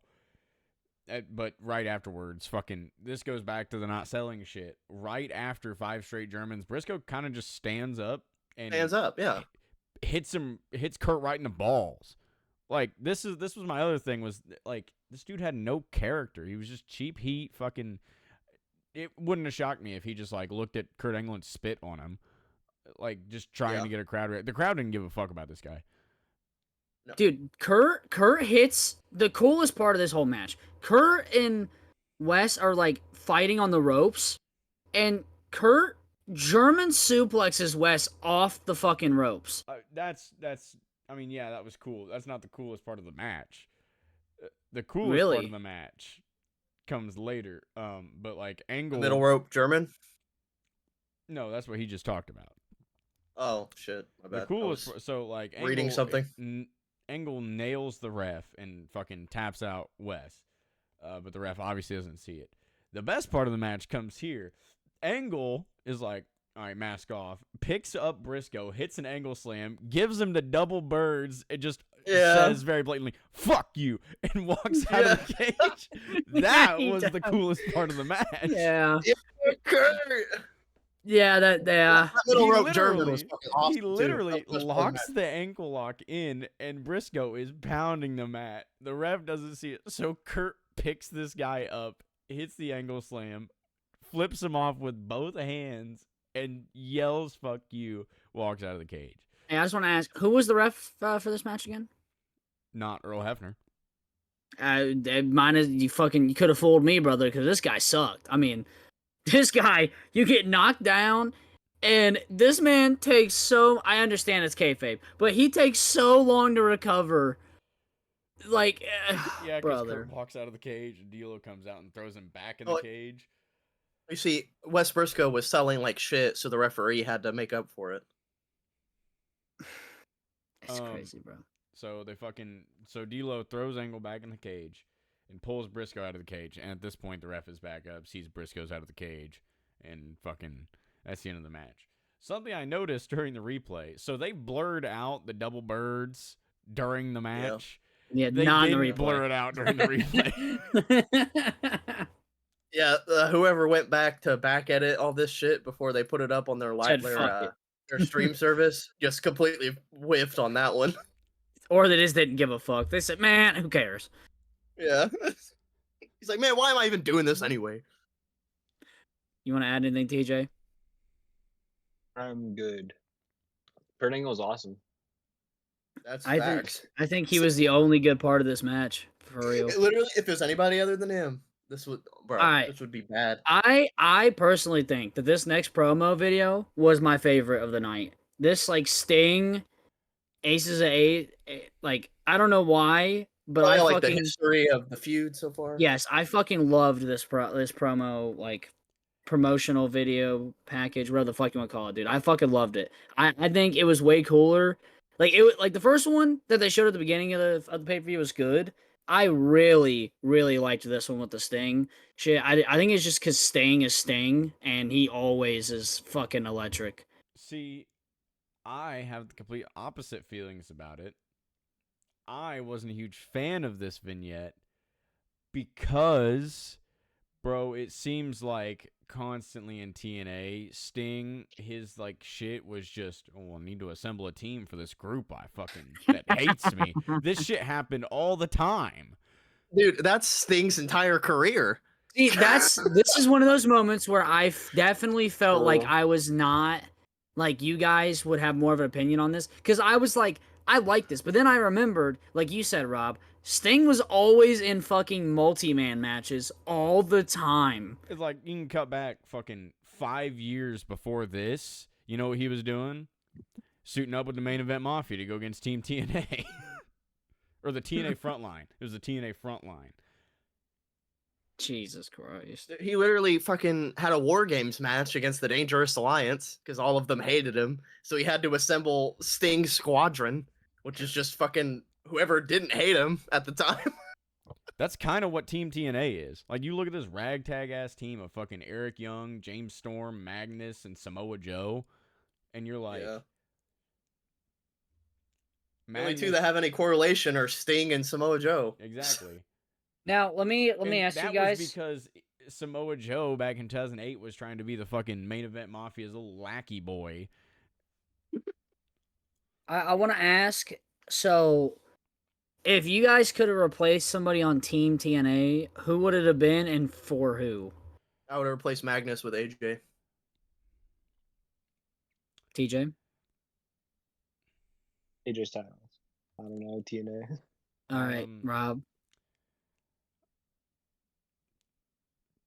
I don't That's know. just to make the if like to make the match like Yeah. better, like because AJ was about ready to do his fucking emo character arc, so that the storyline reason wouldn't have made sense. But I'm trying to think of who all was still doing shit in the company at this time, and it wouldn't have interfered with anything. But I mean, they got pretty much most of the top guys on the card Yeah, like- besides AJ. at the time, this is when they were fucking. James Storm was in the fucking world title picture not too long out of this, because this was a few years after fucking Beer Money. Split up. Samoa Joe was always fucking the top of TNA. Magnus is new at this. Yeah, He's not new. he's only been in the company for like 3 years at this point. He's newer than everybody else. And then you got fucking Showtime Eric Young. Yeah, he was awesome. He was awesome in this match. So, do you want to and then hear? fucking Sting? So, do you want to hear what I thought would have been a better idea? I had two ideas. Okay, so one, Put the dirty take deeds out with somebody. Sting. Someone put fucking Kurt Angle in this match instead of this dog shit fucking steel cage match. So they should have put Kurt in this, okay? Yeah, that would have been a better idea. And then Good my shout. other bullshit thing that I think Rob would appreciate, which I think I might be wrong here. I don't know if he was in the company, which I think he was. Shark Boy could have been in this match, and I would have enjoyed this match 10 times better, and I don't care about the quality of the match. I personally would have loved Shark Boy in this match for the shits and giggles. That's just me personally. So the You first two entrants of Lethal Lockdown, and for anybody that doesn't know, Lethal Lockdown, it's basically War Games, but with one ring and one. Very basically. crowded. I was very worried going into this match of how it would turn out, because I was like, this is not a lot of space to work with. Yeah, it gets kind of clustered, but that's also part of the charm of it and why I it's so agree. fun. But the Aces and Eights have the man advantage, like we talked about earlier. The first entrant for Aces and Eights is Ken Anderson, and the first entrant for Team TNA is Magnus. And Fuck now, yeah. why they decided to send the most boring member of TNA out there first, I don't know. But I'm not Dixie Carter, so Dude, I don't. I thought- your Magnus hate is crazy. Bro. I thought the start of the match with just them two was good. I thought that was really good, solid, like a solid back and forth, and then That's because Nux. you got Anderson doing his classic. Bro, this motherfucker throws Magnus into the cage and then immediately goes TNA. yeah. Immediately, bro. TNA. Yeah. Ken, And then- if it was anybody other than Ken Anderson, I would have probably fallen asleep at the Yeah, start of bro. this Like match. if they would have I'm not started even with gonna lie. Nux and then had Anderson, would've been come out, bad. It would have been bad. It would've But been they bad. start with Anderson, so And we then can at Nux- least get the fucking crowd going a little bit. Dude, I didn't even lock into this match really until Joe came out. To be Well, real, Well, here's the thing. Okay, So- so I thought the start of the match was fine. Then Nux comes out, and it was a little bit slower because they were getting cheap. They were getting not cheap heat, but they were getting like heat, building up for like on the 2v1. And then Joe comes out. I think when Joe comes out is when this match really, Comes alive. yeah, because Joe picks it up and they start like beating ass. Dude, And he then like levels Nux. Like he comes Yeah. out. Nux is the biggest guy in this match, and he just comes out and he straight up levels Nux.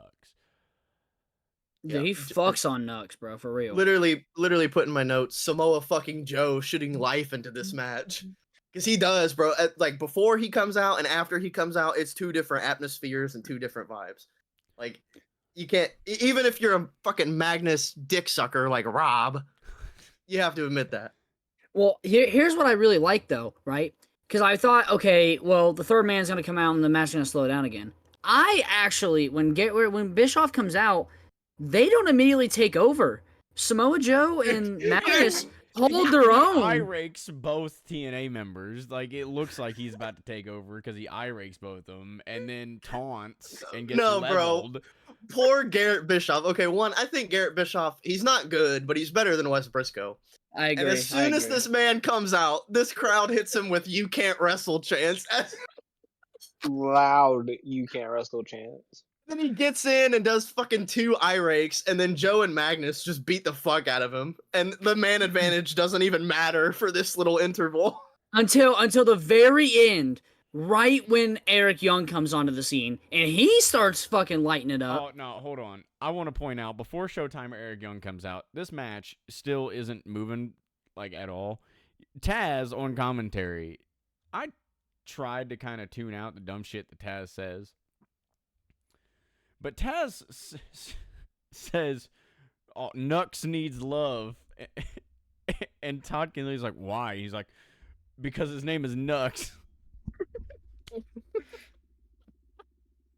You have nothing to talk about in this match, so we're talking about this dude named Nux and how he needs love. I have another Taz line later after we get it.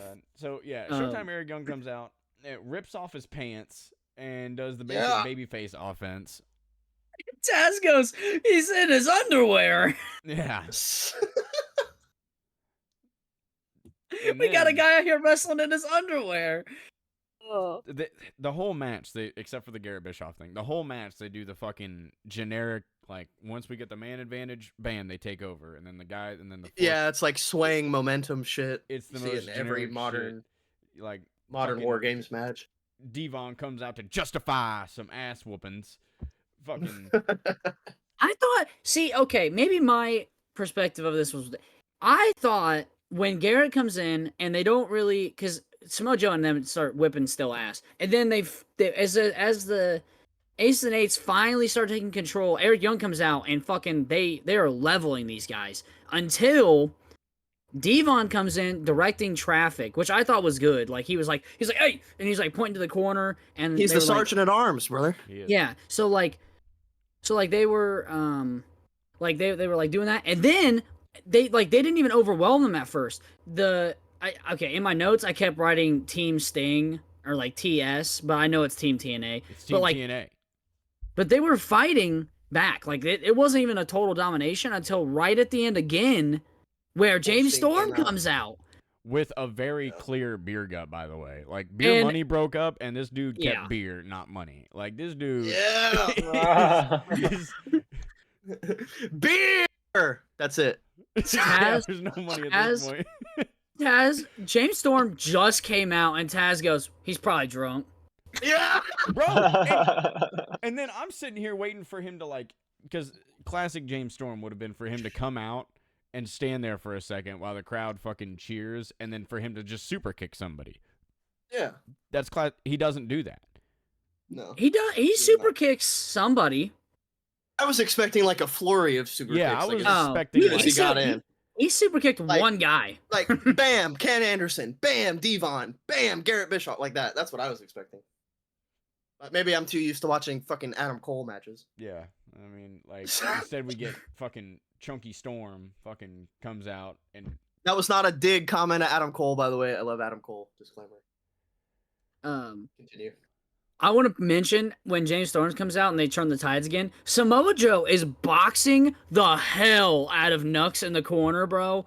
Oh my god, he was fucking lighting his Joe ass and up, Nux bro. were like in a 1v1 this entire match. He was, bro. Like Nux took offense to getting like shoot leveled by Joe at the start of the match. So after James Storm, Doc came out.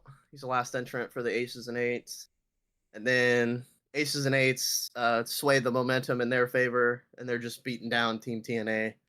And then Sting comes out with 2 trash cans full of weapons. Which, of course, includes the bat, which is the only one he brings into the cage.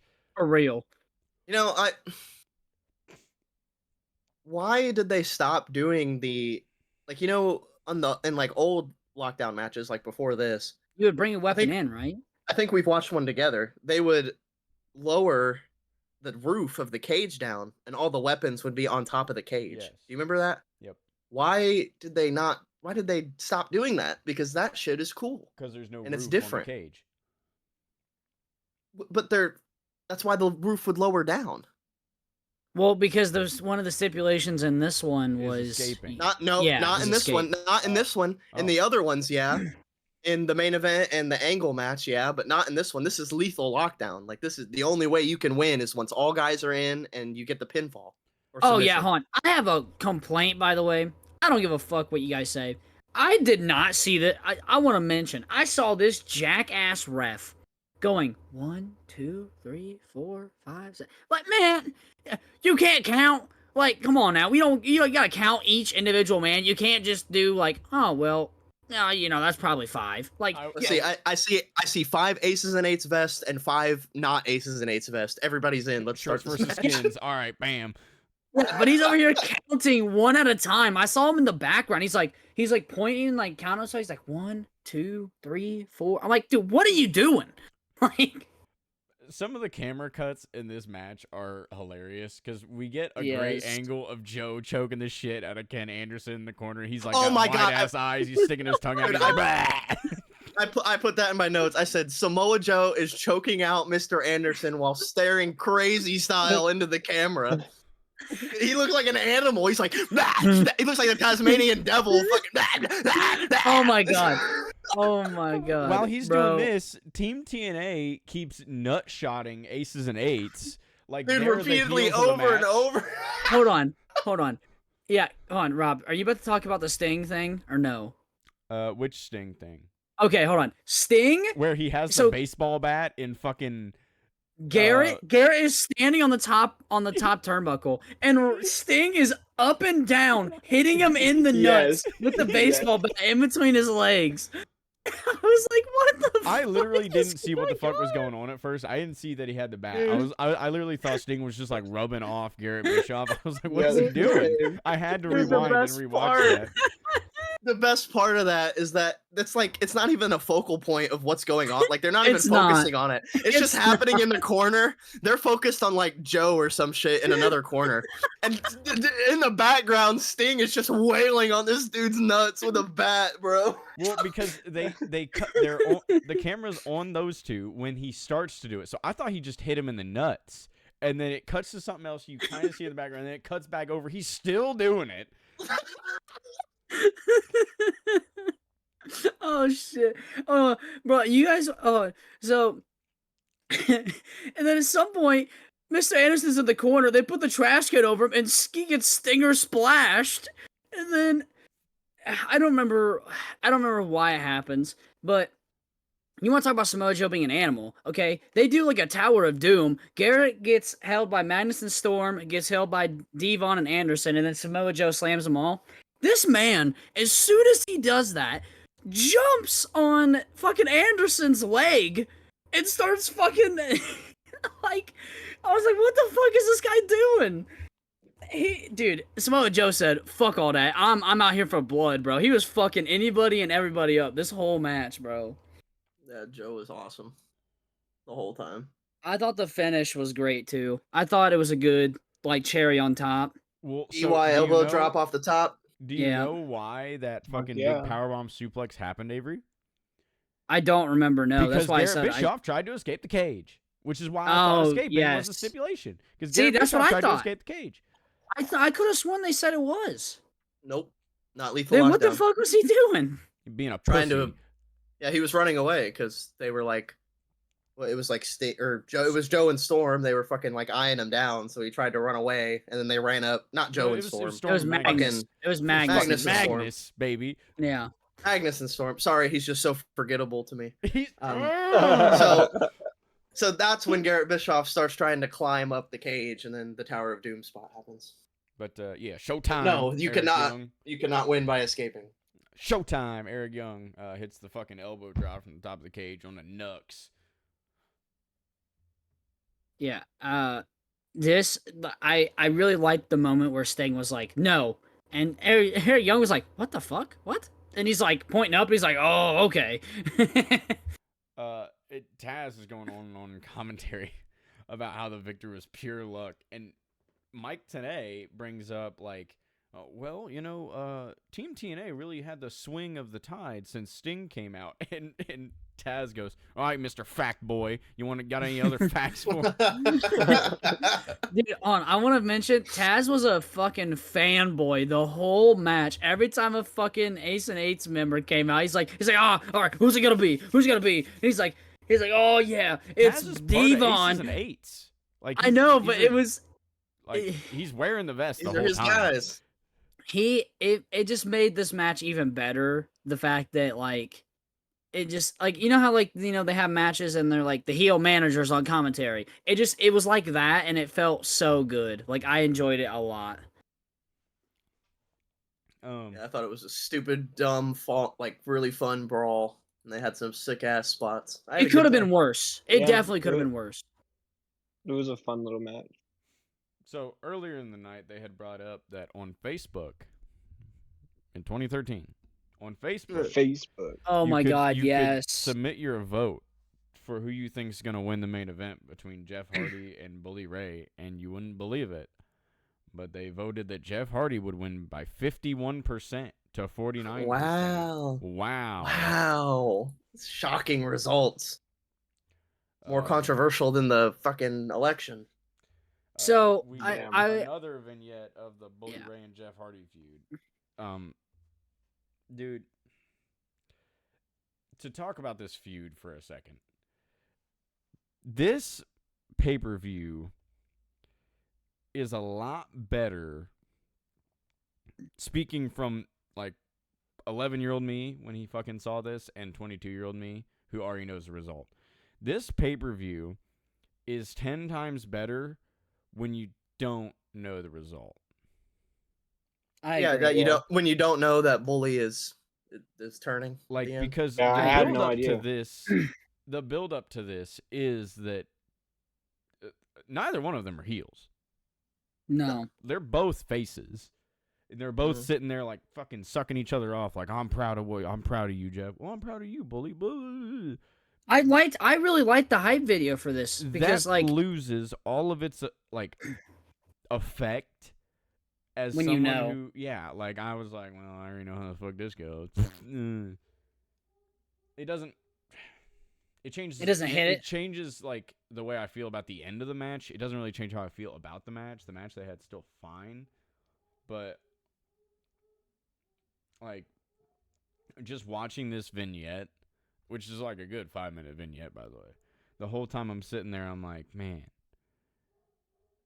I remember fucking 11 years ago, this feud being really good because it wasn't like a heel. It wasn't your traditional heel versus babyface. This was just two dudes that had massive respect for each other, wanted to go one-on-one, and they both kept getting beat up by this fucking the big heel faction at the time.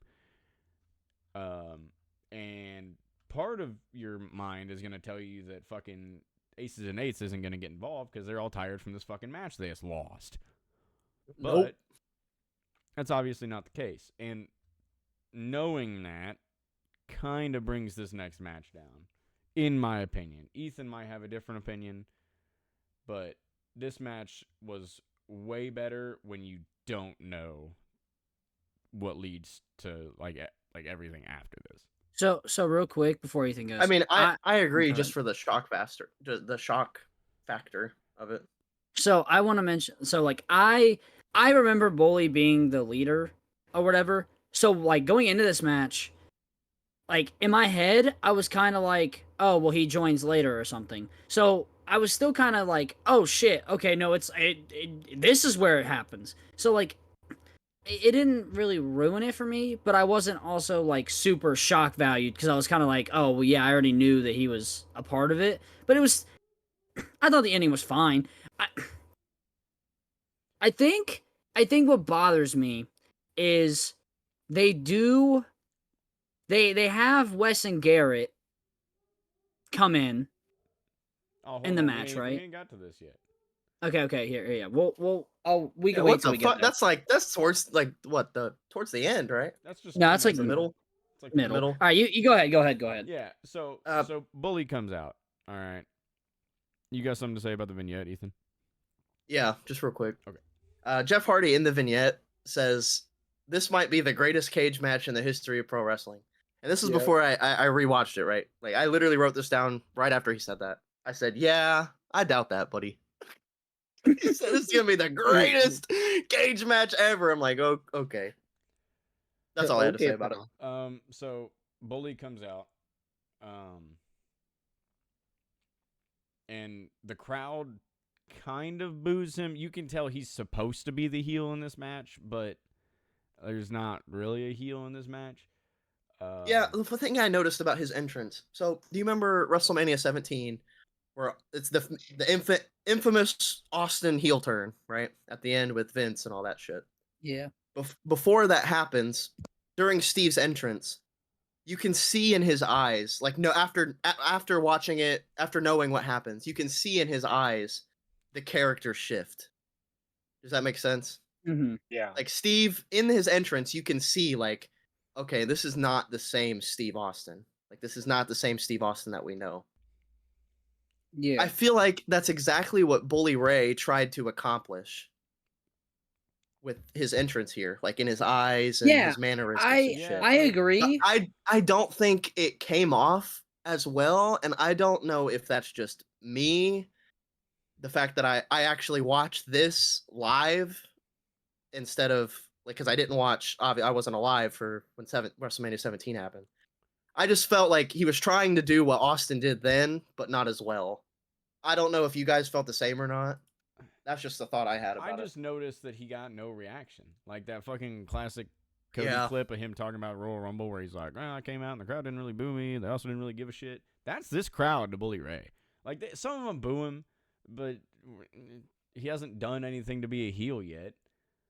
So he's just kind of standing in the ring. Mind you, he's standing in the ring looking at Taz, and Taz is like, get out of my face. Because Well, Taz goes, he's lucky that Cage is there, or else I'd go beat his ass. Yeah.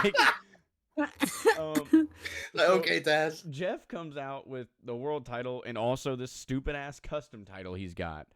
But somebody in the crowd throws a plush snake at Hardy during Is that what his that was? entrance. It was a plush snake, is what I think it is. Is that what that was? I literally saw just something, like I caught it out of the corner of my eye when he was coming out. And I literally put in my notes, I was like, what the hell got thrown on stage? Because I wanted to ask you guys. I was like, what the hell was that? That's what I thought it looked like. Snake. Yeah. Like, you know those gag shit where you open like a can or some shit and then the snake pops out? That's what it imagined me. It almost, I think they were just trying to scare Jeff Hardy, but the motherfucker's probably on so many drugs that he just didn't notice. Yeah.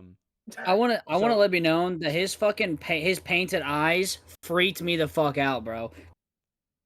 Like vintage painted eyes. Yes, dude. Every time, because what he does is he closes his fucking eyes and starts looking around. And listen, I was tired when I was watching this, so at first I thought he had his eyes fucking open, and then he opens his eyes with the contacts open, and I was like, oh shit! I was like, oh, dude, fucking Avery got worked by Jeff Hardy's eye paint. God damn it, 22-year-old Avery getting worked. I was tired, bro.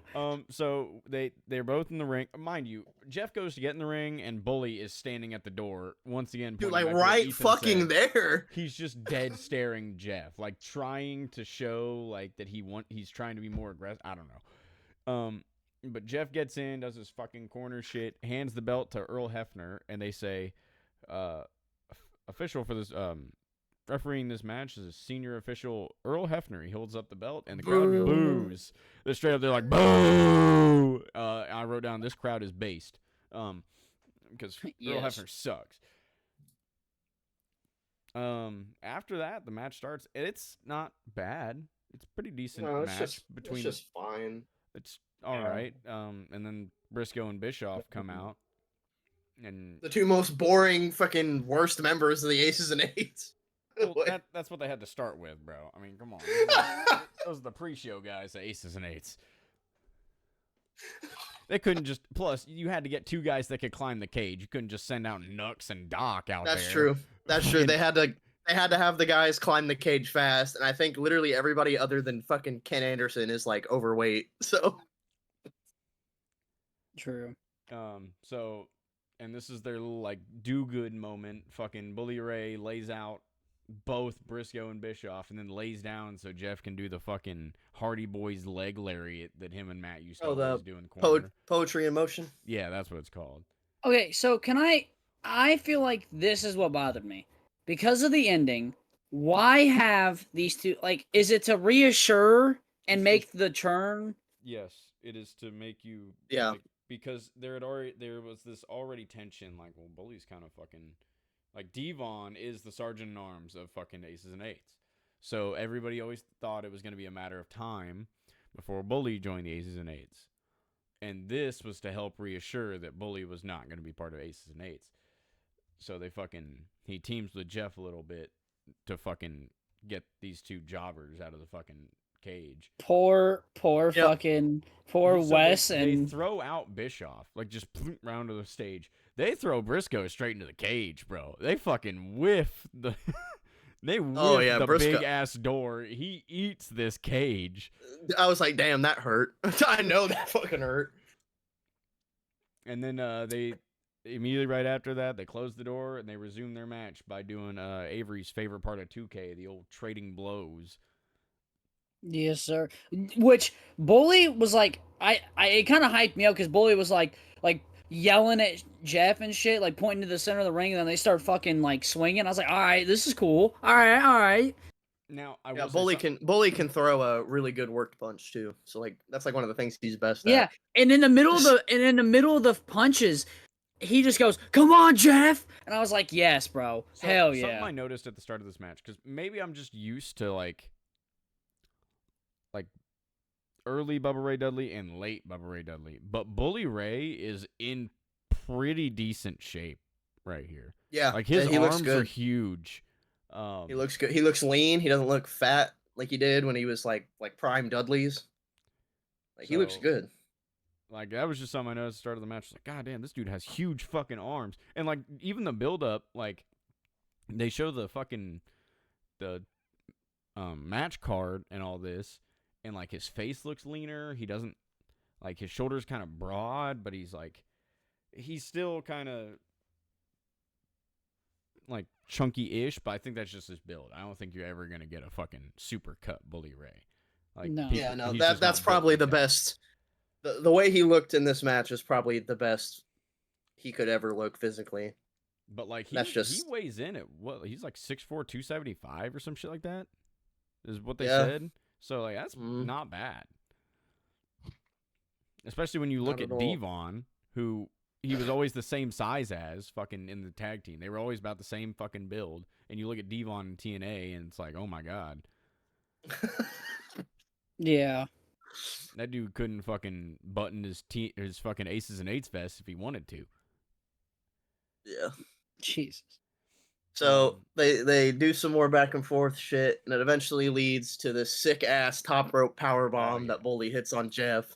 Well, that's probably the coolest part of the match. Yeah, but before that, they're fighting on the top rope before that, and Jeff kicks Bully and falls, and then he does like that right on top of him. Yeah, because like he goes to kick him, and Bully catches his leg, and then he does like that twisting kick that he normally does, like on the mat. But he does it on the top, so he kicks him. So he like barely touches him with his foot, and then eats shit and falls like a couple feet.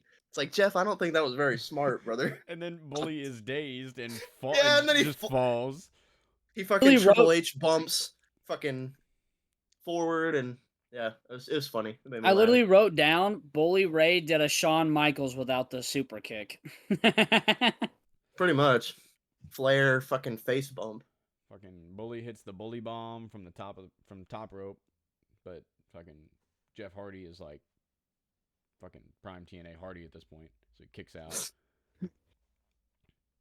And then Huckster and Brooke come out to ringside. Jesus. And Hulk, Hulk is screaming. he keeps telling Bully that he needs to get up. He's like, you need to get up, brother. Get up, brother. Brother, you need to get up. Bro, his acting was terrible. Dude, and then the Aces and Eights come out, and Hogan goes, Aces and Eights! He does. He said, Bully! The Aces and Eights! Bully! He's like, you gotta get up, brother. Know. You gotta get up, brother. Aces and Eights!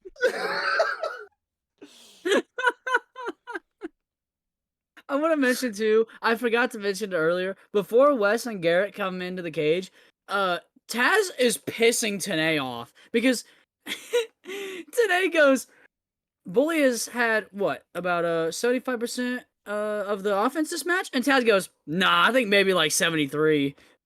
Yeah.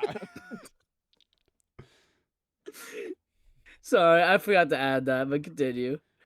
So everybody besides Garrett and Briscoe, the Aces and Eights are climbing the fucking cage. Bully tosses Jeff, like what was it, like a chain or something? Yeah. Like, Jeff, catch! Yeah. And they both grab the chain, they do the back to back, and they're like squared up against the fucking other, was it 5 members? 4 members? Yeah. Aces and Eights. 4. Devon, Nux, Doc, Ken. Yeah. 4 members. And fucking Devon's got the hammer in his hand. Which took him forever to get out, by the way. Yes. Look, in his defense, okay. In his defense, he was trying to get it out of his back pocket. It's a clunky hammer. He's wearing these fucking biker jeans, and he's trying to balance his fat ass on the top rope, okay? I get it. No hate to Devon there. No. And so he's standing up on the top rope with the hammer in his hand, and fucking Bully's like, do it. And you think they're about to fucking... If you don't know what the fuck happens, you're assuming that the Dudley boys are about to fucking go at each other. But I already knew what the fuck happened, and I was like, fucking... I knew Get it over with. Like, I was like, oh, yeah. I know what the fuck comes next. Like, the match ends right fucking here. Fucking Devon tosses Bully the hammer. Bully does a slow turn to Jeff, who's still, like, staring down the other guys. Whacks the fuck out of him. Yeah, he fucking... Before he even fucking hits him, Hogan's like, no. Yeah. Wait a minute. I said Huckster is flabbergasted. Hold on. Before he hits Jeff, he points at Hogan. He points. Oh my, yeah, then he clocks Jeff fucking Texas Chainsaw Massacre style, bro. Dude, goddamn. bludgeons this dude. And then beats him and becomes the TNA World Heavyweight Champion. Yeah. He's yelling at He grabs the title, starts talking shit to Brooke and Hulk, like he's got the mic, and he's like, Hulk, I used you. Brooke, I screwed you. No, you're missing a big part. As soon as he gets the mic, he goes, Devon, let that bitch cry. Yeah, he says, Devon, let that stupid bitch cry. And then he starts fucking laying in on Brooke and you are nothing to me. Oh my. Yeah, she's Brooke, I screwed you.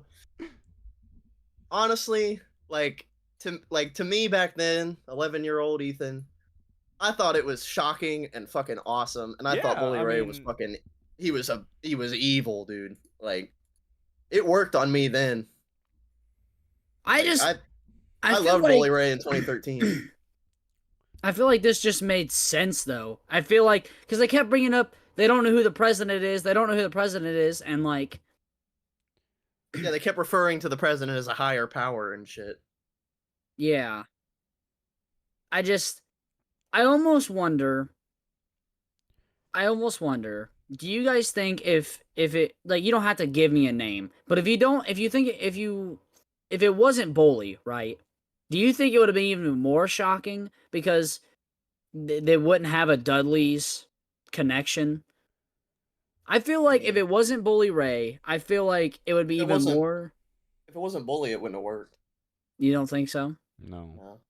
This specific story that they were telling, because like the whole thing, right? You can literally, I think they still have it up on YouTube. After this happened, after the pay-per-view finished, they fucking released like a 5-video series of Bully Ray explaining like his master plan behind the aces and eights.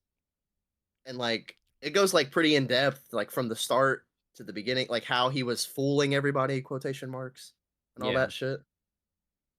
Which I mean, if a storyline you're doing is so convoluted that you have to upload a 5-video series on YouTube explaining it, I feel like that makes people kind of think like, hey, maybe you just shouldn't have made it so convoluted in the first place. But honestly, I don't even think it was that convoluted. And if you watch the video, he explains like every plot hole. Like say you right now, if you watched all of it, all of this build up into this match, you'd be like, well, that doesn't make sense because Bully Ray's gotten his fucking ass beat by these guys a million times. He's beaten their asses a million times. Like, this is stupid. But in the video, they actually like fix the plot holes, which I think makes it better. So I guess my point is you can argue that it shouldn't have been so convoluted anyway because they had to explain it like that. But at the same time, them explaining it like that made it better. So it actually made sense. I don't know. There's a lot of mixed opinions on this turn and storyline and how it happened. I liked it. I thought it was good. I didn't like hate it or anything. I think it was fine. Now the after parts of Bully like being the leader, that it got stale. It got boring. stale. And fucking everybody kept leaving the company. So I don't know, like right after this, I was super into aces and eights, like right after this, mainly because I might catch some hate for this, but it wasn't like I was a huge Bully Ray supporter. I was a huge Jeff Hardy hater. I don't know, like I still kind of am, but like 11-year-old Rob hated that motherfucker. Maybe it's because I'm super anti-drugs and fucking Jeff Hardy is super pro-drugs. That's definitely what it is. Because literally every kid loves Jeff Hardy, bro. I fucking love Jeff Hardy. TJ loved Jeff Hardy. Avery loved Jeff. We all fucking love Jeff Hardy. It's crazy though because you know who's also very anti-drugs? CM Punk, and I can't stand that motherfucker. See, it's weird. I liked Matt more growing up than Jeff. I feel like. Oh yeah, Matt Hardy 2.0. I felt like I liked Matt. Tornado. I liked Matt way more than Jeff Hardy, and I can't explain why. I don't know, man. Is that a Matt fact? I think some of it has to do with what his feud with Edge. I think that helped. I think just Matt being Matt. I don't know.